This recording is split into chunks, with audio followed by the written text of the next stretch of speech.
Hello there, welcome to the Saroy channel and welcome to my Omnibus series.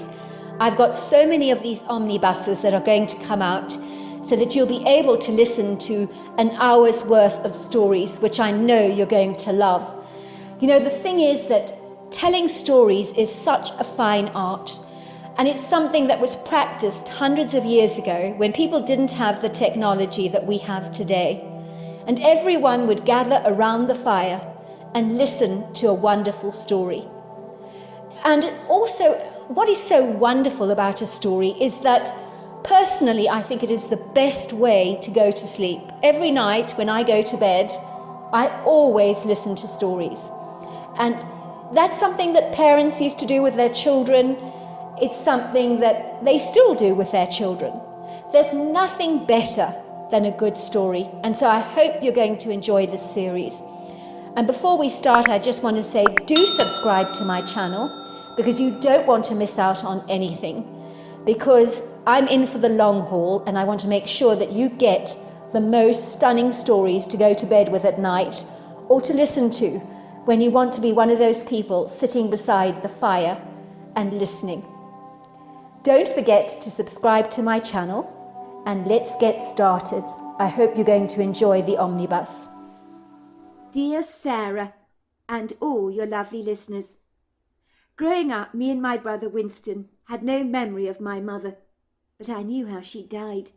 The enigmatic, fortuitous events over her death were shrouded in mystery, hidden behind a grey cloud of obscurity, which was like a foggy haze that hung inauspiciously over our lives, that invited for us a plethora of questions that were never actually answered for us. When me or my brother Winston tried to talk about my mother, my father would quite literally clam up like an oyster in a shell. His hands would tremble, his face would grow ashen. He'd suddenly become very subdued and sombre. The gloomy, tenebrific atmosphere around the dinner table would suddenly become so quiet, and all we could hear was the tick-tock-tick of the grandfather clock in the hall. Everyone would stop eating. 2 pairs of inquisitive eyes would be pinned on my dad, as we waited in expectation to hear what he had to say. It would make me and my brother feel exceptionally guilty that we had dared broach the sensitive subject of my mother's death to my dad. But we had no memories of her, and wanted to know all about her. My father's words were always the same, barely ever wavering in their context. He would shuffle awkwardly in the chair, rub a hand under his morning stubble, gaze longingly into the distance, as if his thoughts were 100 miles away, and he would say, "Your mother was a very beautiful woman.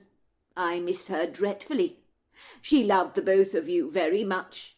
It was a tragedy what happened to her, but some things that happen are beyond our control." "But what happened to her, Daddy?" I would ask. You told us that she was died. You told us it was on the cruise liner, but you never told us exactly what happened." "Well, there is nothing to tell, son," my father would insist. "We were on a cruise liner, as I told you. I retired to bed early one night. I had a very bad stomach. I'd eaten some seafood for dinner. It had turned my guts into liquid.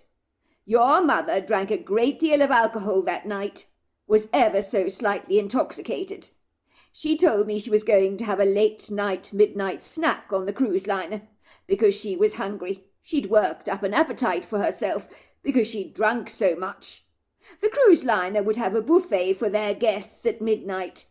She begged me to join her. She did not want to be dining on her own.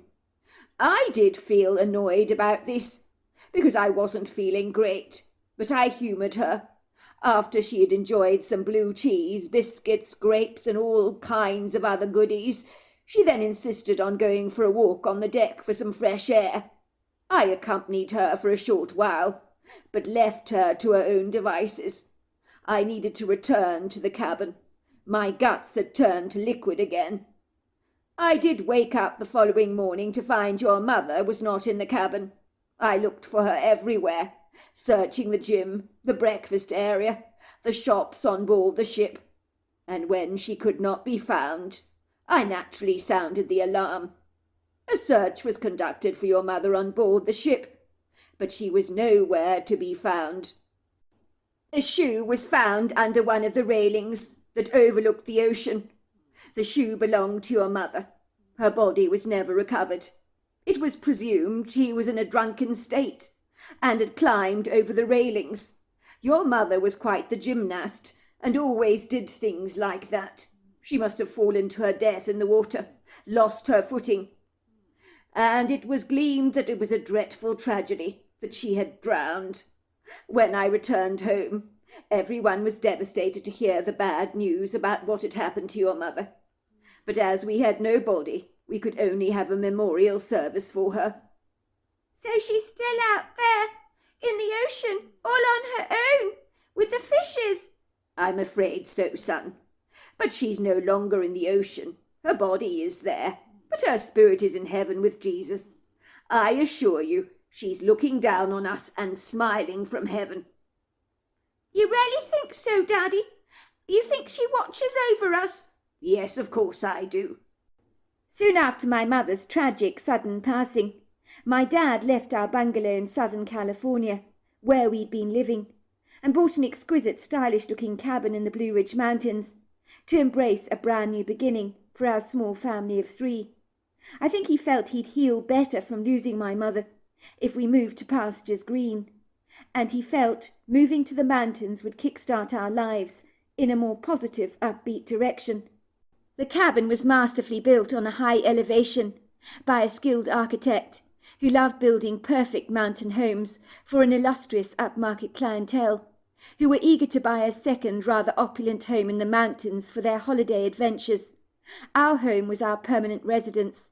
The cabin boasted exquisite panoramic views over the mountains that would smudge the skyline audaciously in undulating curvaceous folds of blues and greys that sometimes were mysteriously shrouded in a white veil of mist that would give them an ethereal silvery quality. In truth, the cabin looked more like a luxurious Swiss chalet than just your bog-standard cabin. It boasted large sheer glass windows on both the ground and upper stories of the cabin. My father was a woodcarver by trade. He made a living for himself as also a carpenter that produced handmade stuff that would be transported to New York and Los Angeles to be sold for extortionate amounts of money for a rich clientele who desired handmade kitchen cabinets and ornate hand-carved doors. My father began carving doors after a visit to Morocco, where many of the doors there are very ornate. So my father returned to America with grand ideas to make similar doors and maximized his carving skills, which were all self-taught. Some of my father's stuff was shipped abroad, and even the Crown Prince of Saudi Arabia bought some of his doors for his palace because they were so beautiful. My father was brilliant at carving, and some of the doors he made were masterpieces, so he was receiving orders from all over North America, and he was not afraid to put on a high price tag on his creations. My father always used to say, one should never be afraid to charge, because one should always know one's worth, which is a lesson I learnt early on in my life. I considered myself remarkably privileged to grow up in an idyllic part of the world, but I so wished for a female role model in our lives, and was exceedingly hopeful that my father would marry again, after my mother's fortuitous tragic demise. But I found him to be rather suspicious of women. On one occasion he began to date a lovely woman called Ivy, with a sparkling personality. I'm not sure what her surname actually was. She was of Italian ancestry and had olive skin, dark eyes, and lots of hair that was naturally very crinkly. Me and my brother Winston would sit up at night, hoping that my dad would pop the question to this charming young lady, and finally marry her, so that we would have a stepmother for ourselves. My father never committed to anyone, and when I would challenge him about it, and tell him how much I'd love a mother, as all the boys and girls at the school I attended had mothers, I sensed I was really missing out, for I envied how the mothers fussed over their children, and if their kid left their lunchbox at home, the mother would return to school at once, so the child never went hungry. When I left my lunchbox at home, it never even crossed my father's mind to drop it off at the school, as he didn't think like a woman did, so I would usually just go hungry. Suffice to say, when me or Winston broached the subject of how we would love a mother, he'd say to me, "Son, Be careful for what you wish for. When I was a boy, my mother treated me like the scum of the earth. Would you like a stepmother to treat you like that?" "Of course I wouldn't, Daddy, but Ivy—" "No buts, son. My mother loathed me, and my sister. She was verbally abusive towards the both of us. In the end, she willingly gave my father custody over us, and sauntered off into the sunset to spend the rest of her life all on her own. We never heard from her again. My mother was full of herself, conceited, arrogant, vain, self-centered, extremely selfish. She was a beautiful woman who spent a fortune on her appearance. Indeed, she only cared about what she looked like. Nothing else mattered to her. If she had invested in us like she invested in her physical appearance, we might have had a halfway decent childhood. She was shallow and fake.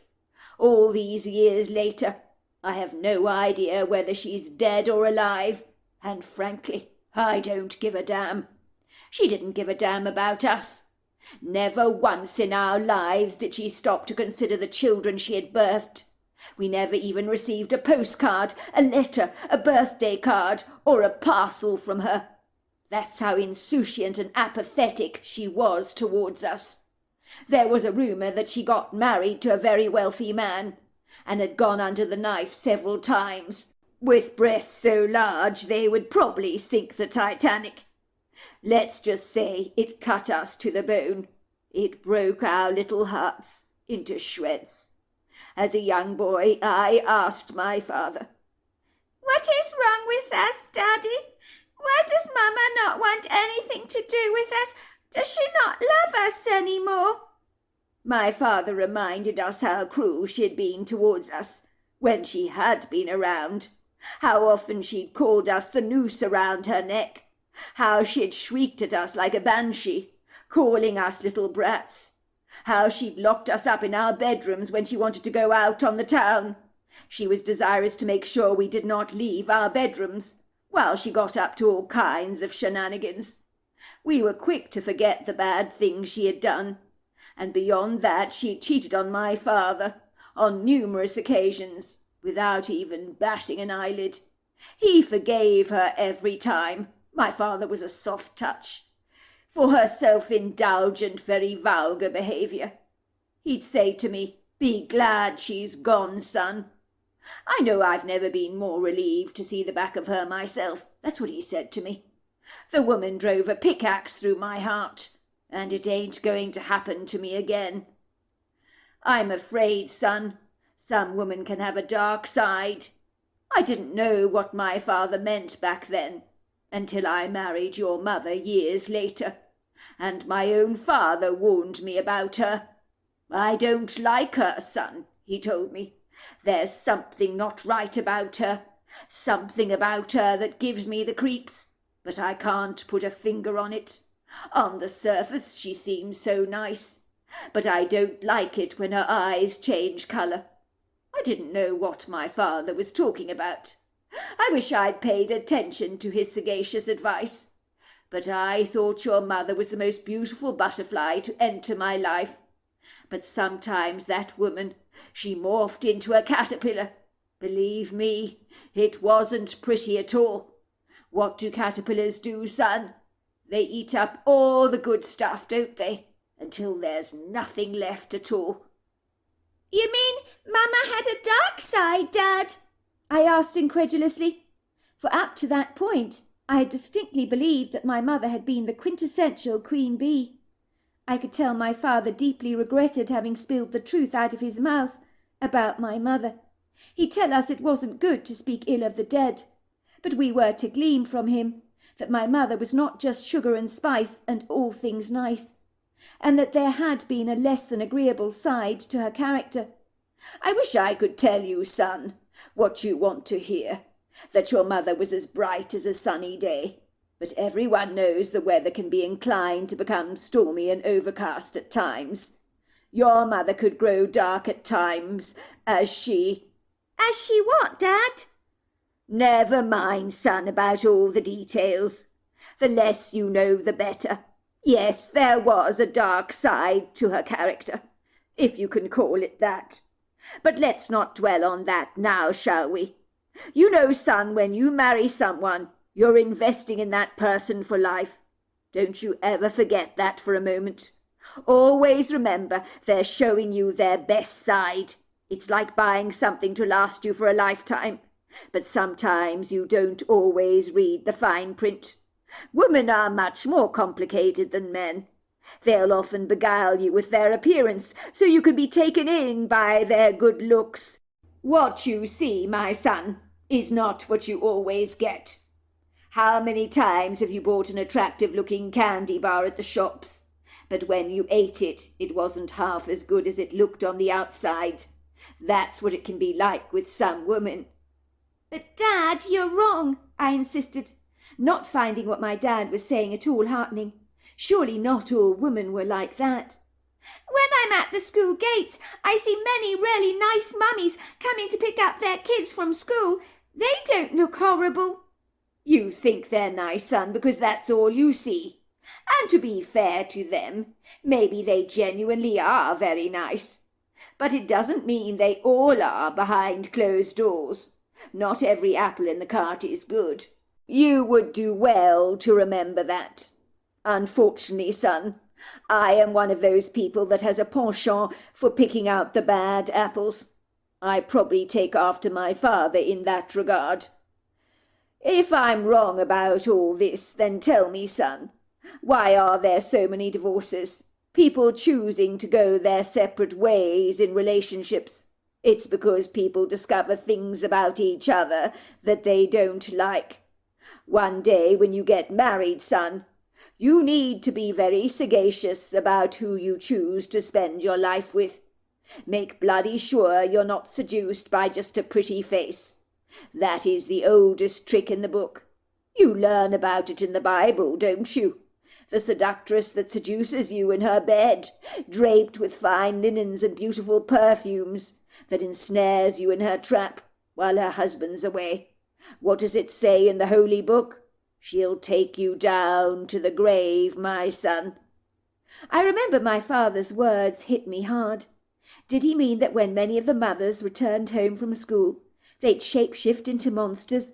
Granted, my father had a tough childhood with a mother who'd abandoned him. No wonder he was so cynical. Then he'd married my mother, and had seen a dark side to her character. It would seem he had been unlucky in love, but I didn't think all women were like that. Based on all the cheerful-looking photographs I'd seen of my mother over the years and the photograph albums I'd looked at, she had looked such a benevolent, kind woman. But there was one photograph in that book that gave me pause for thought. In this photograph my mother is standing right next to my dad. They're both lovingly holding each other's hands. But as my mother turns around to look over her shoulders at the cameraman, her eyes look as if they're as black as coal. There is a manic look about her, a depraved expression on her face. When I showed the photograph to my brother Winston, he recoiled in disgust, for the woman in the picture did not look like my mother. It sent shivers down my spine. Why do you think her eyes are so black in this photograph? I asked my brother. Do you think the camera must have been faulty or something? My brother shrugged his shoulders nonchalantly. I don't know, but those eyes are very, very scary. She looks like a devil in that picture. I showed the picture to my dad. He looked very sorrowful. I told you, there was a dark side to your mother. You can see it in the photograph. That's what I sometimes encountered with her. But Ivy, she's not like that. Her eyes don't grow black, Daddy. I don't think she has a dark side, like you claim our mother did. Ivy's so nice, and she likes you a lot, and she's always bringing us presents, Daddy. Ivy is buying your affection, son. It's the oldest trick in the book. People can pretend to be nice. You hear about it in church enough. It's known as being a wolf in sheep's clothing. So then you're not going to marry Ivy? Ivy's a very sweet lady, son. But no, I shall not be marrying her. I've been there, done that, and I ain't going to fall for that again. I'm happy with the things the way they are. If Ivy wants a man to commit to her long term, it ain't going to be me. I'm never going to get married again. I am going to remain single." Growing up, my dad definitely severed my view of relationships, and that picture of my mother with the black eyes haunted me throughout my childhood. How was it possible for a pretty pair of blue eyes to go black? And what about the manic, menacious expression on her face that looked so vindictive, so spiteful, so malevolent? I knew the camera had not been lying. So why had my mother looked like a woman possessed? The picture freaked the hell out of me, and I could never get it out of my mind. In my case, the prettier a woman was, the more suspicious I became of her. And if she showed any tendencies of being vain or conceited, such as obsessing over her appearance, I would run for the hills. No, no, no! I did not want a girl like that. One day I met a very nice girl at the university campus in Boston, and I fell for her hook, line, and sinker. Try as I might not to allow this to happen, I became putty in her hands. She had unequivocally stolen my heart, and I knew she was the one for me. I brought her home to the Blue Ridge Mountains to stay the weekend at our cabin, to meet my father and my brother Winston. I was naturally reluctant for Claudia to meet my dad, and warned her about his natural cynicism towards women. I told her about the photograph of my mother with the black eyes, and about how my father's mother had abandoned him as a child. "Your poor father," said Claudia. "I do feel for him. You do know our experiences shape us into who we become. Given your father had such unfortunate experiences with his mother growing up, and then issues with his own wife, no wonder he's a perennial cynic, and very scathingly sceptical over relationships. Don't you dare judge him for that. If I was wearing his boots, I'd likely feel exactly the same way about women." Claudia was doing psychology at university, and had made an intense study into human behaviour. "I have to say, Claudia, I didn't believe my dad for a long time when he talked about my mother having a dark side. But when I saw that photograph, I shivered in my recall. it was the most horrifying picture I have ever beheld. It was demoniacal. I wanted to believe the camera had caught her at a bad angle, and it was a trick of the light, but it wasn't that. She looked as if her eyes were possessed by something very evil." Claudia had held my arm and given it an encouraging squeeze. "You never knew your mother. How can you possibly know what she was like? You don't know if the camera wasn't a bit dodgy that day. It could have been an unfortunate picture. But if your father said your mother had a dark side, well, then maybe she did. He would know. You never knew her. So don't jump to conclusions about her. How did she die?" "It was an accident on an ocean liner. She was drunk as a skunk at the time, slipped over the railings into the water late at night and drowned. No one witnessed the grievous incident, but the crew surmise that that is what happened. Her shoe was found ensnared in the railings. She was, in fact, a gymnast, I believe, when she was young, always attempting to climb things." Claudia raised a brow. "What a way to die! I can't imagine climbing up the railings when you're drunk, even if you are a gymnast. You're literally tempting fate, because you're not going to be stable on your feet, are you? Imagine the helplessness of finding yourself splashing around in a dark ocean and no one hearing your cries for help. Good job she was so inebriated, that's what I say. I think her death would have been relatively painless. The alcohol would have anaesthetized her to an extent, so would likely have been a quick death." "You think so?" I asked, looking relieved. "Yes, I do, actually," Claudia had said. "Sometimes when people are drunk, they have no real concept of what's going on around them. Haven't you noticed that before?" Claudia, my girlfriend, looked like the girl next door. She was down to earth, a young woman that was intelligent, sharp, and astute. With bird-like eyes, she was fresh-faced and quite charming, and there was nothing remotely self-centered about her. She wore her heart on her sleeve, and most people warmed to her at once. But my father's reaction to her was very upsetting, but I shouldn't have expected anything else. But to give credit to Claudia, she held her own, and didn't allow my father's brusque, invasive questions to knock her off her perch. "Dad, I want to introduce you to Claudia," I said, bringing my girlfriend into the cabin. My father had been expecting us for lunch, and the scowl on his face was less than friendly. Could he not just be a little bit more congenial towards my girlfriend, I thought. His eyes narrowed suspiciously as they swept over Claudia. "It's so lovely to meet you, Mr. Ferris. I've heard all about you from Harris." "You have you?" said my father. "All good, I hope," he said, without even a flicker of humour on his pursed lips, which was so unlike him. "As if anything else," said Claudia, rolling her eyes. "Of course, everything he's told me about you is great." Before long I was seated around the table with my father and my brother Winston, who was thankfully very friendly towards Claudia, making her feel very comfortable. "It's good to meet you, Claudia. Harris has told me all about you." "Glad to hear it," said Claudia. "As it happens, Harris has told me all about you and your childhood spent here at the Blue Ridge Mountains in this marvellous cabin. It sounds like the both of you had an enviable childhood. I can't imagine waking up to those smouldering idyllic mountain views every day. You must have felt as if you'd died and gone to heaven. I know I would. It's spectacular around here." "Well, we were blessed," admitted Winston, "and lucky because Dad was always at home working in his workshop. So we grew up with him always being around, and that was very good." I watched my father as he tossed the French dressing into the salad and passed it around the table, then dished out large platefuls of his homemade lasagna. Over the years my father had become quite the accomplished cook, given he had raised me and my brother Winston without any female interferences.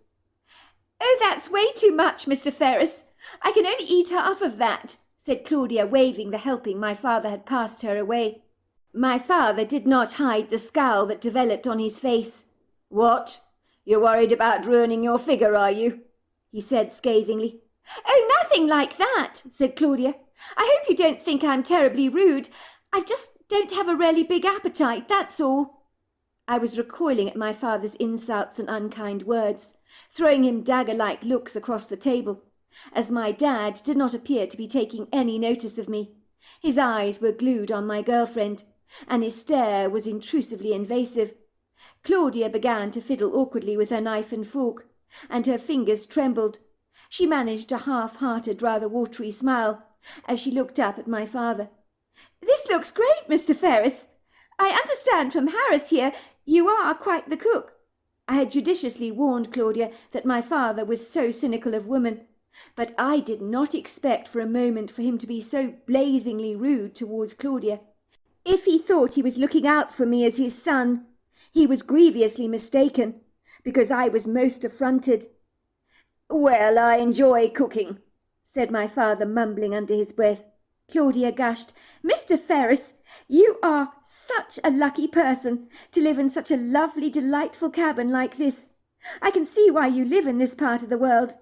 As I was saying to your sons, well, I think the views are breathtakingly beautiful."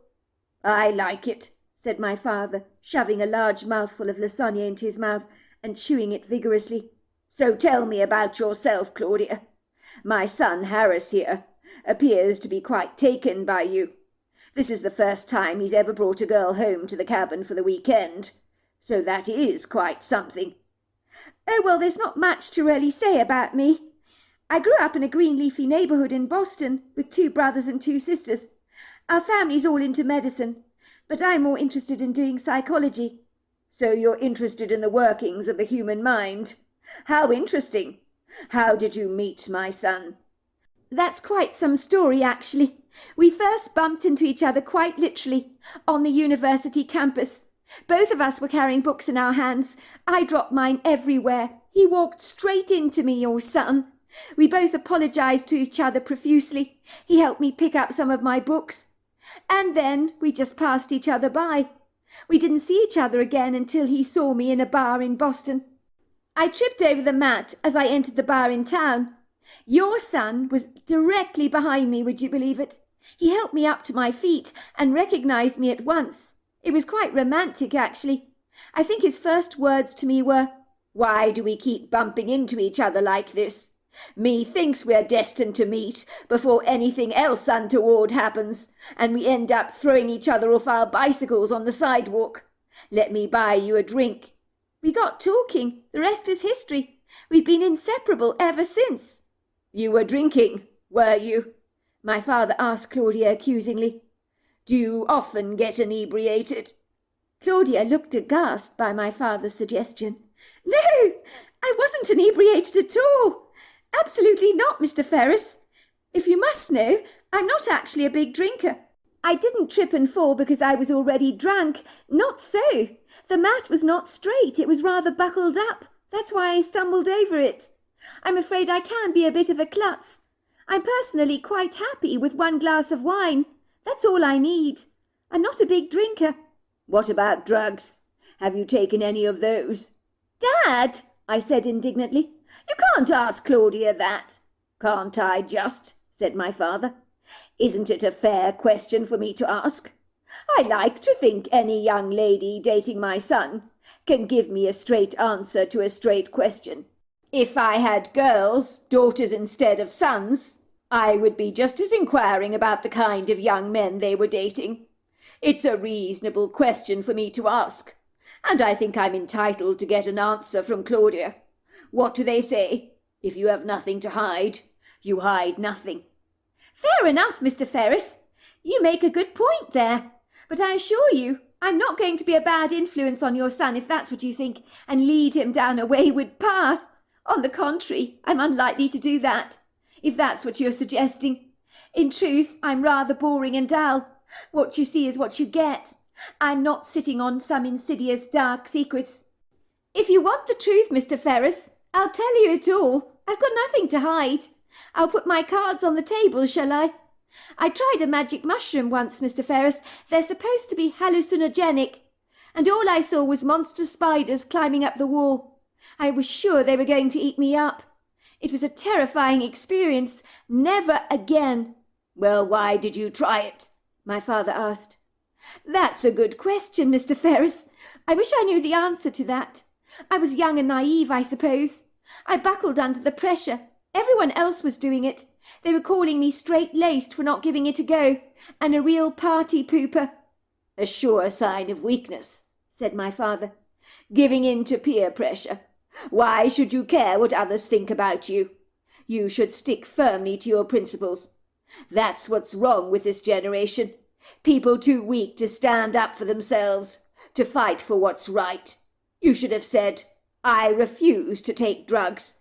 It's against my principles, and I don't give a toss what you people think of me.'" Claudia looked bewildered. She struggled to eat her food, as she continued fiddling with her knife and fork. "I'm sorry, Mr. Ferris. I don't know what you want me to say. I'm not a smoker. I don't drink much, and I can assure you I won't be trying drugs again. You're right. I should have stood up for myself and told them to take a running leap over a small pond. But I guess I just wanted to fit in. Now that I'm doing psychology, I do realize how pathetic it is to just follow the herd. It's so much better to stand up for one's beliefs, like you say, Mr. Ferris." "What about weed? Have you ever smoked it?" Claudia looked uncomfortable. She shifted in her seat. "All right, I admit it. I've tried it a couple of times, but it's not my thing. But even if it was, is it such a big deal, Mr. Ferris? It's legal in some places, and some people smoke it because it's medicinal, because they say it helps alleviate some of their ailments, aches in the body and stuff like that, and calm down nervous stress. So it's not all a bad thing. "You make a fair point, Claudia," said my father. "So tell me, do you like children?" Claudia looked confused. The conversation had leapfrogged from drugs to children. "Of course I like children, Mr. Ferris. That's a strange question to ask. What is all this about?" "Just so you know, young lady, if you marry my son and ever abandon your children like my mother abandoned me and my sister, there will be hell to pay." "Look, Mr. Ferris, I'm dating your son. We're not getting married. We're having fun at the moment. One day I'd like to have kids, but I can assure you I'd never dream of abandoning them. I'll be a good mother to them. I'm sorry what happened to you when you were young. Your son told me all about it. I don't blame you for being so cynical and scathing about women. As I was telling Harris, in your boots, I'd probably feel exactly the same as you do. But I assure you, Not all women are made of the same fabric. Granted, I know some girls like that, who are only interested in themselves, and are probably the likely types to abandon their kids. But the vast majority of women, they're not like that. I just think you drew the short straw when it came to your mother, and I'm very sorry about that. Not just my mother, my wife as well, said my father. Indeed, if you must know, my wife may have done considerably worse than just abandon her children. Much, much worse. What do you mean, Dad? My brother Winston asked incredulously. What the hell is that supposed to mean? Nothing, son. Nothing important. Believe me, it is better not to be enlightened about such things. Let's move on from here. Shall we move on to sunnier topics? I think that might be a good idea, said Winston. I hasten to say the meal that evening was fraught with tension. I could see that Claudia did not thoroughly enjoy the obtrusive, rather invasive spotlight of my father's scrutiny on her the whole time, but she stood up to him very impressively, and I was proud of her for that. I had taken my father surreptitiously to one side, and told him to quit while he was ahead, or I'd be driving back to Boston with Claudia forthwith. So he held his tongue, but that weekend was not the most favourable, as there was an uncongenial ambience in the cabin, of silent words left unspoken. My father eyed Claudia through stubbornly suspicious narrowed eyes, as if he thought that beneath her charmed veneer lay a rotting personality that was clandestinely being concealed from me. I was in love with Claudia, and I wanted to marry her.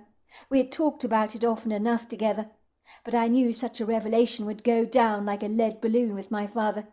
If he had his way, neither of his sons would get married at all, for it would seem he was absolutely convinced we'd end up marrying women who'd be treacherously deceitful, engaging in all manner of love affairs behind our backs, and buggering off into the sunset like his insouciant, self-centred mother had done, leaving us to take care of our bewildered children. My father could not stomach both of his sons ending up in this desolate situation, the same one he'd experienced as a boy.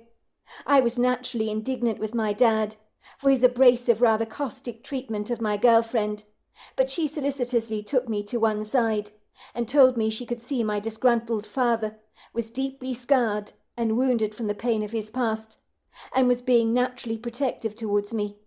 Think about it for a moment, Harris, and be reasonable. If you had a rough ride, a tumultuous one at that, in your childhood, and had been beaten, bullied, battered and bruised emotionally by your own mother, wouldn't you do your damnedest to protect your children from heading down a similar path? I growled. But I don't appreciate the way he treated you. He gave you the 3rd degree, virtually interrogated you. I understand why he was cynical, said Claudia, and I don't blame him either. Your father was being so precautionary, for he wants the very best for you, and you know what? I completely respect him for that. Claudia was right. My dad was looking out for me, even if I did disagree with his prickly approach towards Claudia. My father had warned the both of us, often enough, that we would likely make the very same mistakes he had done, and his father before him. It's a given, said my father, that children repeat the mistakes of their parents. They don't want to, of course, but they invariably often do. If you come from a divorced family, for example, the statistics show that you are 3 times more likely to get divorced yourself. If your parents were addicted to drugs, you're more likely to become addicted to narcotics. If your father was an alcoholic, you are 3 times more likely to end up turning to drink when life gets the better of you. I understand what you're saying, Dad, I had said to him, but believe you me and Winston, we'll make sure we marry decent women. You don't need to worry about us. When me and my girlfriend returned to Boston, she was happy to get away from my dad because she felt as if she could breathe again. But despite everything, she liked my dad a lot. She said his love towards us could not be doubted. I'm so sorry, Claudia. I had no idea my father would be so rude to you. I feel desperately sorry for him, Harris, if you must know. Your dad is a man who's hurting. He's had lousy experiences with women that run deep. It's a challenge for him to trust anyone, she kept reminding me. He's only looking out for your interests. You need to appreciate that, Harris, before you come down on him so hard." "Even so, he didn't have a right to ask you about drugs and alcohol. That was way too over the top and uncalled for. But well done to you for standing your ground." "Your father's bark is a lot worse than his bite," she chuckled. "What did you think of the photograph I showed you of my mother? The one with the black eyes?" Claudia shivered in disgust. "If you want my opinion, Harris, your mother looked possessed in that photograph. I have never been so creeped out by a picture in my entire life. The expression on her face, that soulless look, it reminded me of a menacing gargoyle. She looked demoniacal." "What do you mean exactly?" "Oh, I don't know how to put it. I mean, the face in that photograph. It didn't look like her, did it? It looked like someone else. It was like there was a demon living inside her. It gave me the chills. It literally made my blood turn cold." 25 years later, after my father's death of a massive coronary arrest, I was a broken man, as was my brother Winston, for our father had been our entire world growing up, and his grievous loss was completely devastating to the both of us. I missed him dreadfully. My heart ached for him, and Claudia, who'd grown to love him over the years, along with my children, were equally as shattered by his demise. I had taken on the onerous job of cleaning out some of my father's stuff in my childhood Blue Ridge Mountain home, which held within its stoic foundations wistful, treasured memories of our boyhood days spent with our beloved father, fishing, hunting, horseback riding, white water rafting, skiing, and exploring. I was now valiantly deciding what to keep of my father's, what to throw out, and what to donate to charity. Me and my brother Winston had saliently decided to keep our Blue Ridge Mountain home and use it as a holiday escape for our respective families, so that our children would come out and enjoy the mountains as we had done as children. We didn't want to deprive them of those pleasures that we had taken for granted growing up as young boys, as our children growing up in a city would miss out on so much. My brother now lived in Philadelphia with his wife Patsy and his 2 kids, Kate and Harry. I was now living in Boston with my wife Claudia and our 2 children, 8-year-old James and 6-year-old Sasha, as my wife, who was incredibly close to her family, didn't want to live too far away from her parents in Boston. My brother Winston, who could be much more emotional and sensitive than I was cut up about my father's death, so much so that he couldn't bear to go through any of his stuff. He reckoned it would give him a complete meltdown. So I had taken it upon myself to studiously go through his personal belongings. I didn't like looking through his stuff, but someone had to do the job. I didn't want to throw away anything that could be precious to the family or of sentimental value. I was shocked, somewhat disquieted, and rather confounded to discover that my dad had surreptitiously hired a private investigator to find out all about my wife Claudia's background, and likewise my brother's wife's background. I found myself reading the reports. The detective had determined that there was no dark side to my wife Claudia or my brother's wife, for they had never cheated on their boyfriends, had favourable character references from both family and friends. "Dad," I said to myself under my breath, "you went to all this trouble on our accounts. You were so worried the women we were marrying were not legitimately decent people." I realised then and there that my father's hang-ups about women rarely did run deep. Claudia had been right about that. I do recall Claudia telling me at one point in our relationship, when we announced to everybody that we were getting married, that she sensed she was being followed by a strange idiosyncratic man in a Burberry raincoat, who appeared to be a tad clumsy, tripping over his shoelaces all the time, and haphazardly bumping into people. The man bore an uncanny resemblance to the lovable Detective Columbo in the old 80s detective series. Even his mannerisms were exactly the same. He was asking all kinds of impertinent questions about Claudia to one of my wife's good friends, who he interrogated. He appeared to have rocked up at the party my wife was attending, uninvited. She had thought the man had to be the host's father. She was to find out later that that was not the case. The man appeared to be smoking cigarettes He was eyeing my wife from a distance, and asked Claudia's friend if Claudia had ever cheated on a boy before, and she had asked the man, "Why are you asking such personal stuff about Claudia?" "Well, you know, she looks like a sweet lass, doesn't she? But you know what they say. It's the quiet, demure ones you need to watch." "For your information, sir," Claudia's friend had told the detective indignantly, "that girl is the most loyal woman you could ever hope to meet. I know that because I know her very well. She'd never ever cheat on anyone." The man had nodded. "You know what, ma'am, I do believe you were right about that," he said, tapping his nose. "Your secret is safe with me. She looks like a nice sort, doesn't she?" Everything was now making perfect sense to me.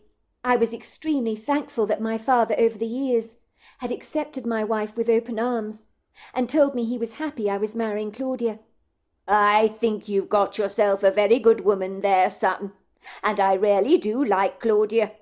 I don't believe she'll ever let you down." "What makes you say that, Dad?" I'd asked him quizzically. "I thought you were extremely suspicious of her. Why this sudden change of heart?" "Let's just say, I think, son, that I feel reasonably assured that she's a very good person," he had said. "And isn't that all that matters?" I now know why he felt reassured about my wife. The private detective had given him a positive confirmation about her integrity, and that had calmed down his angst significantly. As I pondered very reflectively over all these things, I began collecting some of my dad's books from the bookshelves, putting them in a box to give to charity. My father had been an avid reader when he was alive, and had tons of detective novels that I'd be offloading at the local charity shop. Then all of a sudden, a thick black leather-bound book fell at my feet. I retrieved it from the ground. "What is this?" I thought, sifting through the pages, realizing it was a diary that my father had written, around about the fortuitous time my mother had died. I recognized the messy, squiggly scrawl. Would it be so wrong to look at what he'd written, or would that be invading the private thoughts of a dead man? There was so much about my mother I did not know. If I could just skim through the diary, I might find some answers to the enigmatic questions that had hung over my childhood, that had loomed over my life like an ambiguous dark shadow. The diary's first page almost certainly had my hair standing on end. When I read the entry, I figured my father had written all this down, for he was unable to share his secrets with anyone, and writing stuff down in a diary probably brought him a measure of comfort. July 1966. "There are no words. I'm in absolute shock. It has happened yet again. My wife tried to drown little Harris in the bathtub this morning. I cannot imagine what would have happened to Harris if I had not been walking past the bathroom at the exact time that this happened. I had heard a splashing sound, and there my wife was, wilfully thrusting my 3-year-old boy under the water, and there was a look of such venom on her face. "What the hell are you doing?" I said, dashing over to the bathroom to help rescue my son. The mind boggles that my own wife would attempt to murder my son. As I was retrieving Harris from the bathwater, he was spluttering, choking, wheezing, gasping for breath. I began to comfort a howling child. Then Sophia flung me to the other end of the bathroom, so I fell back on the toweling rail, hitting my head hard against the tile walls of the bathroom, with Harris still in my arms. I developed a bruise on my head, the size of a golf ball. It was like the kind of powerful blow I would expect to receive from an altercation with a man, certainly not a woman, and certainly not my wife. To my horror, a raspy growl came out of my wife's throat, and she hissed at me contemptuously. Her eyes grew as black as coal. All kinds of perverse words came out of my wife's mouth, which I cannot even write in this diary, for the words were obscene, and were spoken to me in Latin. I did not recognize the person my wife had suddenly become. I grabbed little Harris, running from the bathroom as fast as I could. I cannot remember a time when I was more afraid. I took my 2 children to their grandfather's house to spend a few days with him, to ensure their safety. I told him that my wife and I were going away for the weekend, which was a bare-faced lie. But how could I possibly tell him that my wife had attempted to murder my own son? I knew my wife did not have a mental condition. I had experienced the wrath of her superhuman strength that morning, seen how her face had morphed and changed, how she suddenly spoke to me in Latin, a language that my wife has never spoken before a day in her life, not to mention how her eyes became as black as coal. They were glaring at me. Those were not my wife's eyes. They were the eyes of the devil himself. In truth, I was terrified of what my wife was becoming before my very eyes. What man should be frightened of his own wife? I was beside myself with what I should do. On the surface she appeared so normal. If I told anyone she was possessed, would they even believe me? When I returned home, Sophia was behaving nonchalantly, as if nothing had happened. "What the hell were you doing?" I shouted at her. "You tried to drown Harris in the bathtub. What the hell is wrong with you, woman? Do you want me to get you committed?" "What are you talking about?" she said to me. "Why would you say such things? I'd never ever harm a child of ours. How could you even say that? I love the bones of both our boys. I would never ever hurt them. I can't believe you would even say such things." I realized in that moment of sober reflection that when my wife was taken over by a demonic entity, she had absolutely no memory of the event at all. How could I even tell her what was happening to her when she was oblivious to the demon that was living inside her? I was now living on tenterhooks with my wife. The following night I woke up to find myself being physically strangled by her. A man's raspy voice came out of her throat as she wrapped her fingers around my neck that was squeezing me so hard. "What have you done to my children?" she said, shaking me violently. "What have you done to my children?" The force that was holding me down was not my wife. She does not possess that kind of physical strength. She was so strong, I was powerless to get her clawing fingers around my neck that was squeezing me so hard that all the breath was expunged from me. Once again she said to me, "What have you done to my children? I'm going to kill you, and then I shall kill them. I will kill you all." Finally she let go of my neck and returned to bed, as if nothing had happened.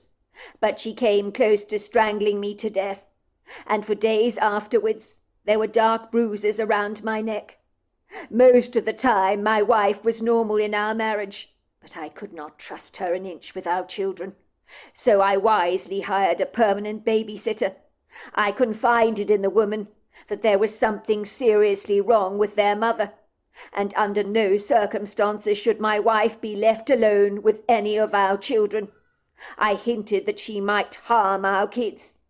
I think the carer thought my wife was suffering from Munchausen's by Hopsy, or by Propsy, whatever you call it, but I knew it was something infinitely worse than that. My wife was undisputably possessed by a demon, but how do you tell anyone that? I did send her to counselling, but that failed to work. The psychologists claimed that she was of sound mind, that there was nothing at all wrong with her. That's exactly what I expected them to say. I surreptitiously organised for a Catholic priest to come and do an exorcism on my wife. It was very discreet, because it had not been authorised by the Catholic Church. They take far too long, requiring far too much red tape to get through, before a legitimate exorcism is permitted. Time was not on my side. It was running out fast. I needed immediate help. The moment Father Parlow entered our home, The demon in my wife began to hiss, sputter, and mockingly taunt him. She literally mocked and laughed at the priest, telling him to suck all his body parts, using every filthy word in the book that I do not dare repeat. Her language was foul. We had to tie my wife to a chair, bind her hands and feet tightly. It was the hardest thing I've ever had to do. But it was not my wife that was sitting in that chair, but a powerful demonic entity. I had seen exorcisms on television movies before, but they were nothing on this. The filth that came out of my wife's mouth was so unsanitary. It made me physically squirm. It would never have been appreciated by a television audience. I could not believe such contemptuously hideous words could come out of anyone's mouth, let alone anyone as sweet as my wife. And in that instant I despised her for what she had become, for in my eyes she was no longer my wife, but a devil, for an uninvited house guest that seemed hell-bent on remaining in occupancy had literally taken her over. "Who are you?" asked the priest. "Who are you? Give me your name. I command you to give me your name in the name of Jesus Christ." "I'm not going to give you my name," said my wife, spitting and cursing at the priest. "You call yourself a man of God, but I know all your dirty secrets. You don't fool me. You don't scare me. I command you by the blood of Jesus to tell me who you are," said the priest, defiantly holding up the cross and sprinkling my wife with holy water. She let out a scream, as if the water had burnt her. She began to spit contemptuously at the priest. She was rocking backwards and forwards in the chair, trying to pull her hands and feet away from their incarceration. She was so strong, she ripped the material that had bound her hands and feet to the chair. I was completely gobsmacked by how strong she had become. "My name is Mammon. Happy now? Now that you know my name? You'll never get me to come out of her. She doesn't even know I exist. That's half the idea. She's so weak, so pathetic, so insipid. I have her completely under my control. Her body is all mine. She is mine. By the name of Jesus Christ of Nazareth, I command you to come out of this woman now, Mammon. You are the spirit of greed. You have no place here. You need to leave now, out of her now." "I will not come out of her. You hear me? You'll have to kill her first to get rid of me," came a loud cackle. My wife's restraints had come loose. The next thing I knew, she was crawling up the wall with the priest underneath her body. My wife was literally climbing a wall like a spider. I have no idea how she was capable of doing that. Finally, she dragged the gasping priest on the floor with her hands. She was squeezing his neck like she had done mine. "Get out of here," she screamed at him, "or I will kill you and all of your family." Finally, my wife released her hold on the priest, telling him to go or she'd kill him then and there. So he just got up on his feet and ran like a March hare back to his car, his eyes wide with terror, his legs crumbling beneath him. Finally, he phoned me later that day, informing me that the only way for me to get rid of the demon was to kill my wife. Make it look like an accident. "I am very sorry, Mr. Ferris, but I cannot help you any more. You are going to have to think of something to outsmart this demon. It is getting stronger and stronger. Your wife will soon be consumed by it." "But I can't possibly kill my wife. That's insane." "Your wife is imprisoned by this evil entity, Mr. Ferris. He is sucking her dry. She will only be freed from him in death. He is way too strong for her now. Your children are in mortal danger. So are you. You need to do something, and something fast. You will not be the first, Mr. Ferris, nor will you be the last that I have given this sagacious advice to. Your wife very nearly killed me today, as she very nearly killed you recently, and she nearly killed your son Harris. You will be next if you're not careful. For the time being, don't let your kids anywhere near her. They are in grave danger. I must warn you that your wife will revert back to her normal self, so you will find it almost impossible to kill her. But that is because the demon is manipulating you. He's using your emotional connection to your wife to his full advantage. But you must remember, your wife is virtually dead already. Surely you can cast the demon out with the word of God. Isn't that what you people are supposed to do? Can't you possibly help me? You have to help me. You can't leave me high and dry like this. I'm desperate. Mr. Ferris, you saw what happened to me. Next time the demon will kill me. I don't think my faith is strong enough to defeat him. I've succeeded before, but this time the demon is too strong for me. I can't help you. Isn't there someone else who could help me? Surely there is someone. There has to be. By the time you've gone through all the legal paperwork with the Catholic Church, Mr. Ferris, you will be dead. So will your children. It's a long, laborious process with far too much red tape. And your wife, well, she is so possessed. When it comes to performing an exorcism with a professional, it's probably already too late for her. The damage has been done. Who's to know if the exorcist that helps you can even overcome this demon? It's incredibly unlikely, but the choice is yours. But I'm giving you the best advice I know to give. It is not the kind of advice you want to hear. But to destroy the demon, Mr. Ferris, you need to kill your wife.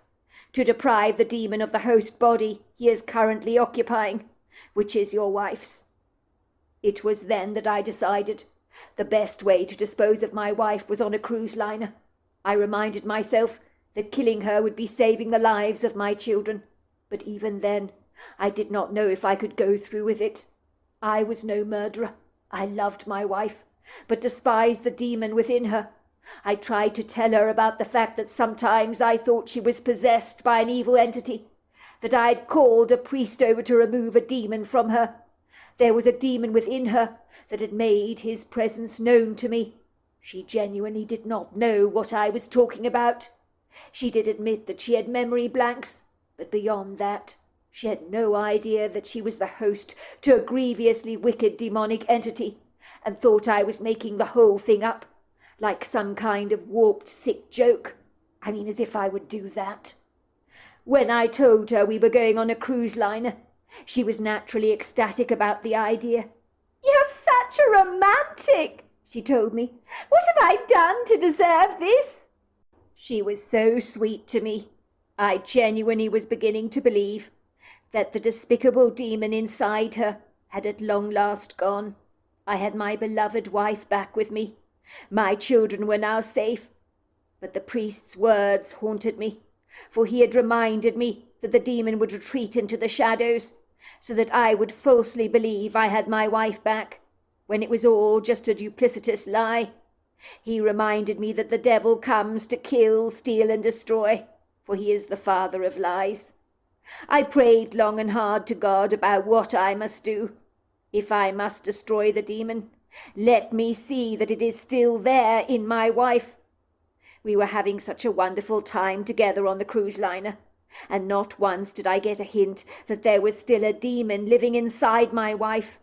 It was only when we were on the deck, and some children were innocently playing games together, that I turned around to look directly at my wife.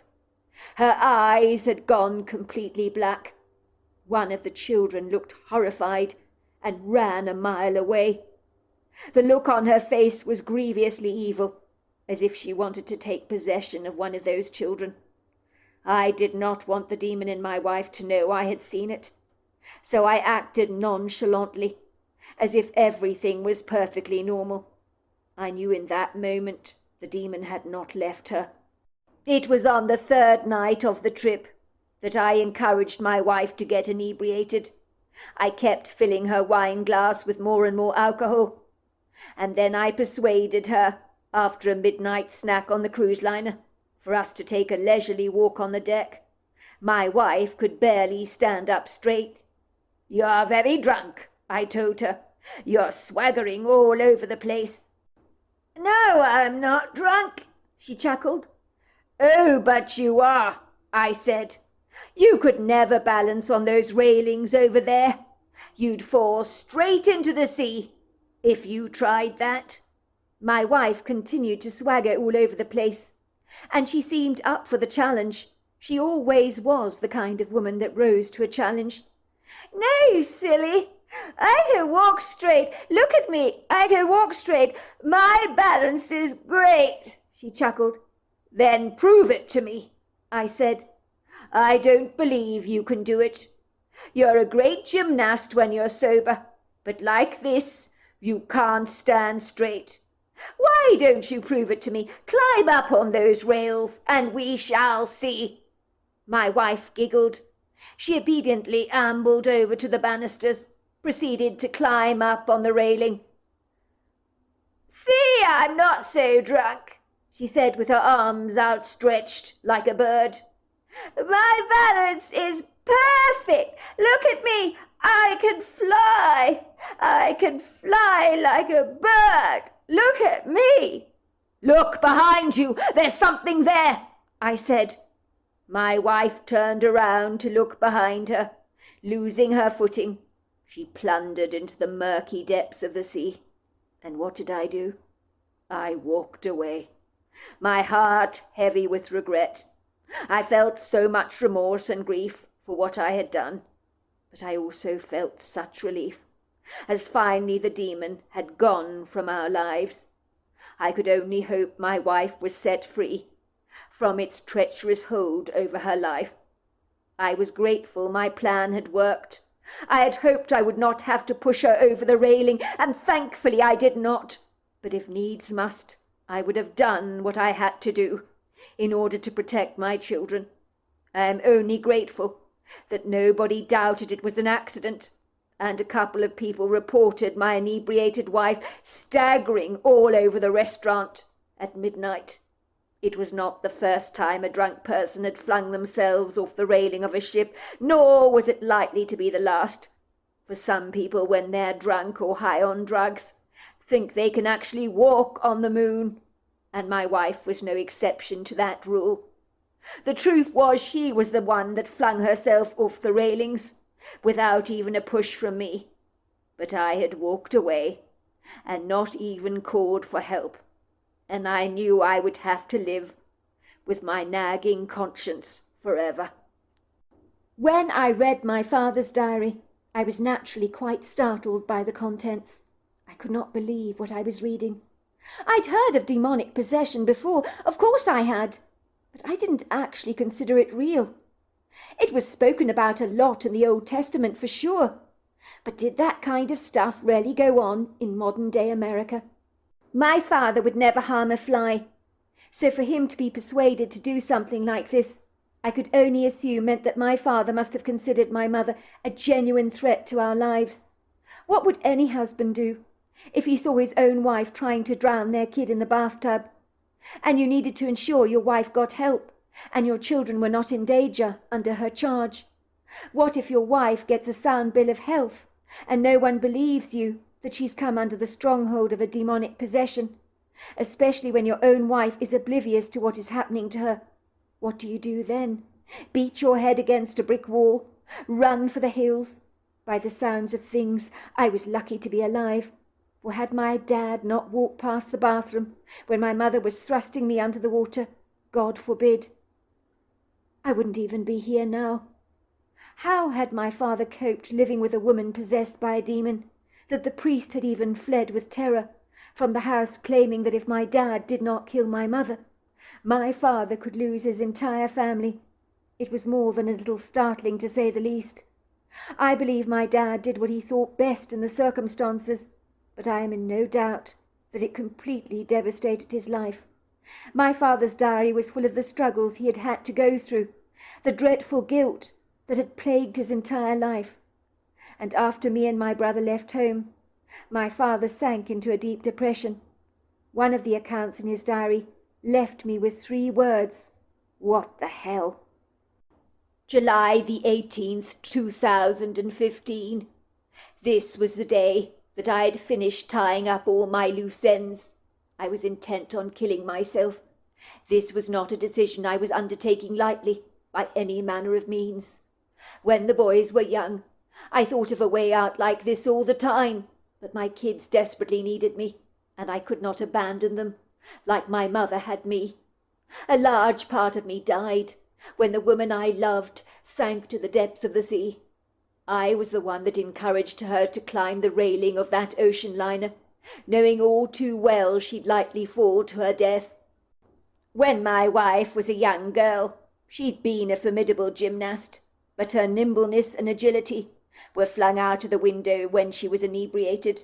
I knew when she climbed onto those railings she'd lose her footing, and she did. After my wife drowned, I went to see the father again. He informed me of another client of his, who had contacted him to exorcise his daughter from a demonic stronghold. The man was given similar advice by the pastor after the exorcism catastrophically failed. "You need to kill your daughter," he was told, "to save your entire family. By the time the Catholic Church are satisfied your daughter is indeed possessed by a demon, it might be all too late for you. Your daughter is a host for this demon, and it is getting too strong for me to cast out." The father refused to kill his daughter. 2 weeks later, that poor family was bludgeoned to death by the demon in their daughter. She ended up being shot by the police after the neighbors heard all the frantic screams. No one realized that this girl who'd killed her entire family, including her parents and 2 brothers, was due to a demonic possession. Instead, the newspapers reported that she was mentally unstable, for no one dares discuss the subject of demonic possession. But even the crime scene cleaners that entered that house claimed they'd never seen so much blood and carnage like that before. Chairs were broken, ceilings were cracked, walls had large holes in them, as if someone had hammered them with a fist, and there was green gunge that could not be identified running down the walls like blood. For weeks after the house was cleaned up, it still smelt of death and decay. It was impossible to sell. It had to be bulldozed. The story offers me no comfort to come to terms with what I had to do that fateful day. But if I had not done what I did, I doubt me or my sons would be alive. I decided on this day, the 18th of July 2015, that I was going to blow my head off with my 9mm Glock revolver, being fired in the side of my head. I didn't want my children to find my deceased rotting corpse in the cabin, as that would sabotage the blissful memories of their childhood home, spent here in the Blue Mountains. I had a neater, far more reliable plan up my sleeve. I had written them a letter to apologize for what I had done. I explained that I was killing myself because I felt responsible for my wife's death, which is very true. I didn't go into details, of course. I mean, what was the point? Some secrets are best left buried. I left my 2 beloved boys a note, telling them that I loved them very much, and that I was truly sorry for what I had done. It was an annoyingly beautiful day to decide to kill myself, but I was so tired of being tormented by the haunting memories of that night on the cruise liner, when I had contributed to my wife's fortuitous passing. With so much time to myself these days, my restless insomnia was getting worse and worse. I needed a way out. I really did. From the confined, claustrophobic cocoon of my grief that swaddled me from every side. In a desolate oppression, I made my bed that morning, so it looked presentable, washed up my breakfast things after me, left a note for my kids under the magnet on the fridge, left the key for the front door under the terracotta pot, where it could easily be found. I'm not sure what time in the morning it was, and frankly, I didn't even care. I no longer had to concern myself with such trivial nonsense. I was going to a place where time was just an illusion. I had eaten a big plate of bacon and eggs, washed down with cappuccino coffee. I then proceeded on my way, down the long woodland trail, very frustrated that everything had to be so damn pretty this morning. The woodgrove was particularly prepossessing, as if everything was swathed in a soft gossamer light. Maybe I was appreciating all this, as I was suddenly becoming more alive than I had been for a long time, because I was closing in the end of my life, and my senses were absorbing every detail of the landscape with an ardent appreciation like never before. I enjoyed the feeling of kicking up the leaves with my boots, smelling the woodsy smells in the grove, along with the pleasant chirruping sounds of the birds' song. Before long I came to the place where I was going to blow my brains out. I had chosen to do this under a prepossessing oak tree. I had loved this tree all my life. It had boughs so large that it stretched out widely, as if I was being given an all-encompassing hug. I sat down on the ground with my knees resting under my chin, while I played with the pistol in my hand. I closed my eyes for a brief moment, breathing in the forest, and when I looked up, I discovered to my amazement that I was not alone. 2 huge male Bigfoots were standing in front of me, staring at me with wide, treacle-colour eyes. In that moment I was hoping they would kill me. Then I wouldn't have to pull the trigger myself. I just wished they'd bloody do it quickly and get it over with. For as long as I'd lived in the Blue Ridge Mountains, I had heard of such idiosyncratic creatures before, living in the forests of North America.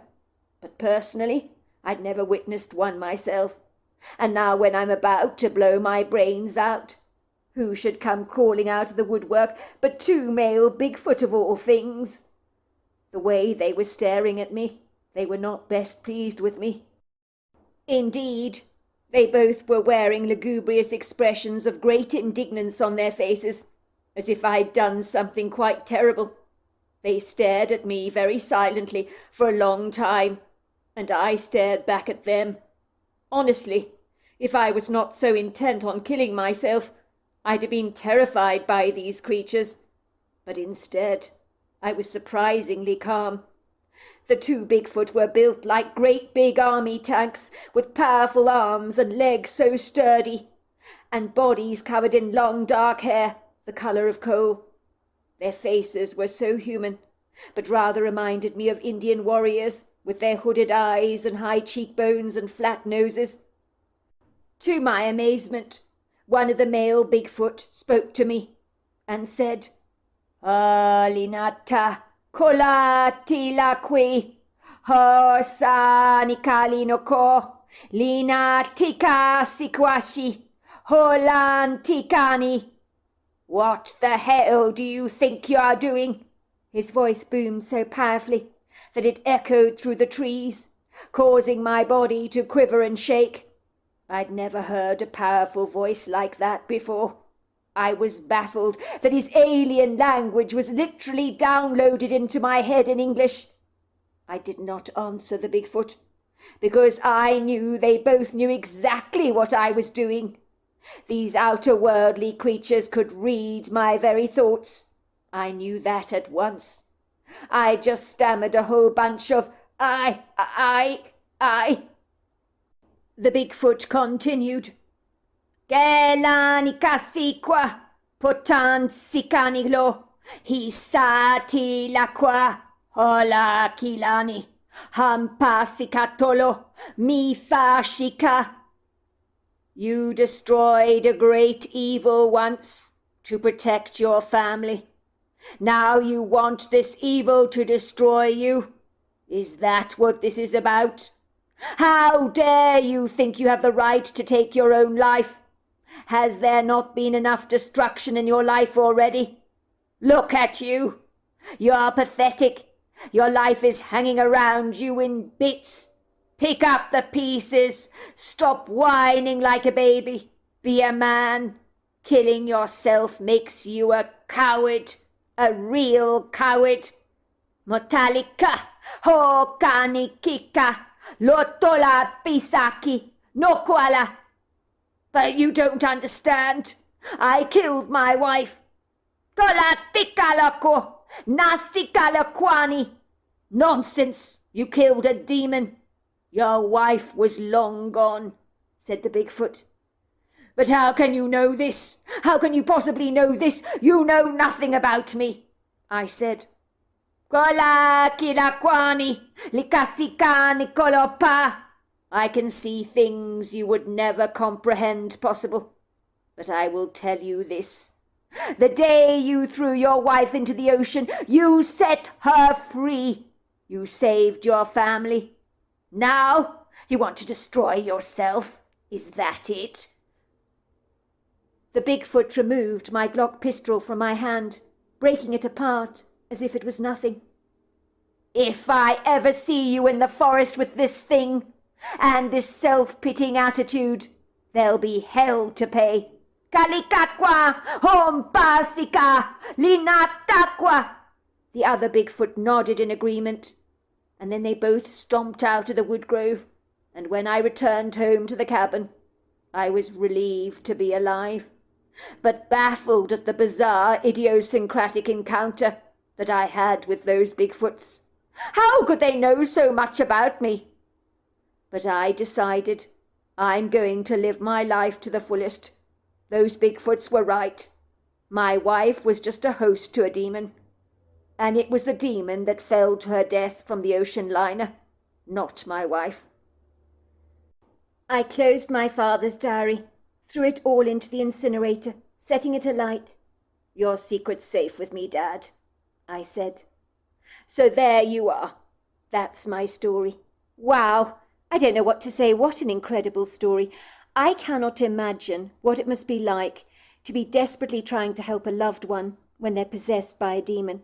And I do know that it is incredibly hard to actually get someone from the Catholic Church to come out. You have to go through all this red tape before they can actually agree to do an exorcism on, your loved one. And what happens if it's too late? And I think we've learnt about that in this story. What an incredible story. Dear Sarah, and all your lovely listeners. Growing up, I genuinely thought my mother was a naturally nervous, highly strung person. For it wasn't uncommon for her to get unduly upset and overawed about things. It was the little things that would set her off. Little did I know that my mother's fragile, overwrought emotions went back a long way. They were rooted in an ambiguously foggy childhood memory that haunted her every day of her life. For she had been clandestinely sitting on a secret that had been rudely eating her up for years and years from the inside out, like a tenacious little worm in an apple, with an insatiable appetite. My mother refused to watch anything on television that involved accidental death of any kind or murder. I just put it down to her being a very sensitive soul. I remember her getting incredibly distressed about a little girl who drowned in the family swimming pool a few doors down from where we lived. My mother took weeks to get over that tragic event, even though she didn't know the parents of the little girl that had drowned, or the girl herself. Yet she still took that fortuitous event very personally, and as hard as if it was her own child that had tragically died. My father would take her lovingly into his arms, assuring her that accidents happened to people. It was part of life, the rich tapestry, so to speak. But my mother was never convinced about any of that, as her argument was that all accidents could be avoided. If people drove more responsibly, car accidents wouldn't happen then. Children wouldn't be abducted if parents kept a closer watch on them. "Someone could have saved that poor child," she had said adamantly. "It's not fair. She should never have drowned. The mother should not have been so distracted. Then none of this would have ever occurred. If people would only pay attention. Why don't people pay attention? Then there would not be so many damn screw-ups in our lives." My father would say, "You don't even know these people who lost their child, sweetheart." Of course it's tragic what happened, but if you carry the weight of everybody else's grief on your shoulders, you're never going to be able to come up to draw breath yourself. You'll be drowned by your own despair. It's not healthy to think like this and take things so very personally. If you think about it, doctors in hospitals who see death and dying all the time, they have to become significantly detached towards all of this. Otherwise it would destroy them. They'd fall apart, be unable to focus on their jobs, wouldn't they? How can you save somebody else's life if you're having an emotional breakdown yourself? I understand where you're coming from, Peter, my mother would say, but I can't help myself getting so upset about these dreadful things, like this drowning case.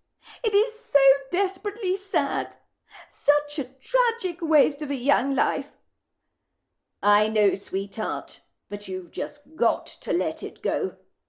My father was the opposite to my mother in every way. He was a big, masculine, burly man with ponderous shoulders who was strong both physically and mentally, and agile as well. I genuinely believe some men love to rescue women who are vulnerable and insecure, like an injured wild animal found lying on the side of the road that needs to be taken care of, or it will surely die. It's like the masculine side of their character responds favourably to fragility of a very demure feminine woman who needs to be rescued, as men possess a naturally protective instinct, like my father does. My mother was that fragile woman that needed rescuing in every sense of the word. Even as a child, I surreptitiously considered my mother to be far more fragile than many of my dolls, and I even told my father as much. She really was like that fledgling that fell out of a nest that you want to wrap up in tissue paper very, very carefully and try desperately to nurture and bring back to health. I even remember my dad reading me a story once about a little princess who was so sensitive that she slept on a mattress with a pin under it, and despite all the upholstering of the mattress, she claimed to be pricked by that pin.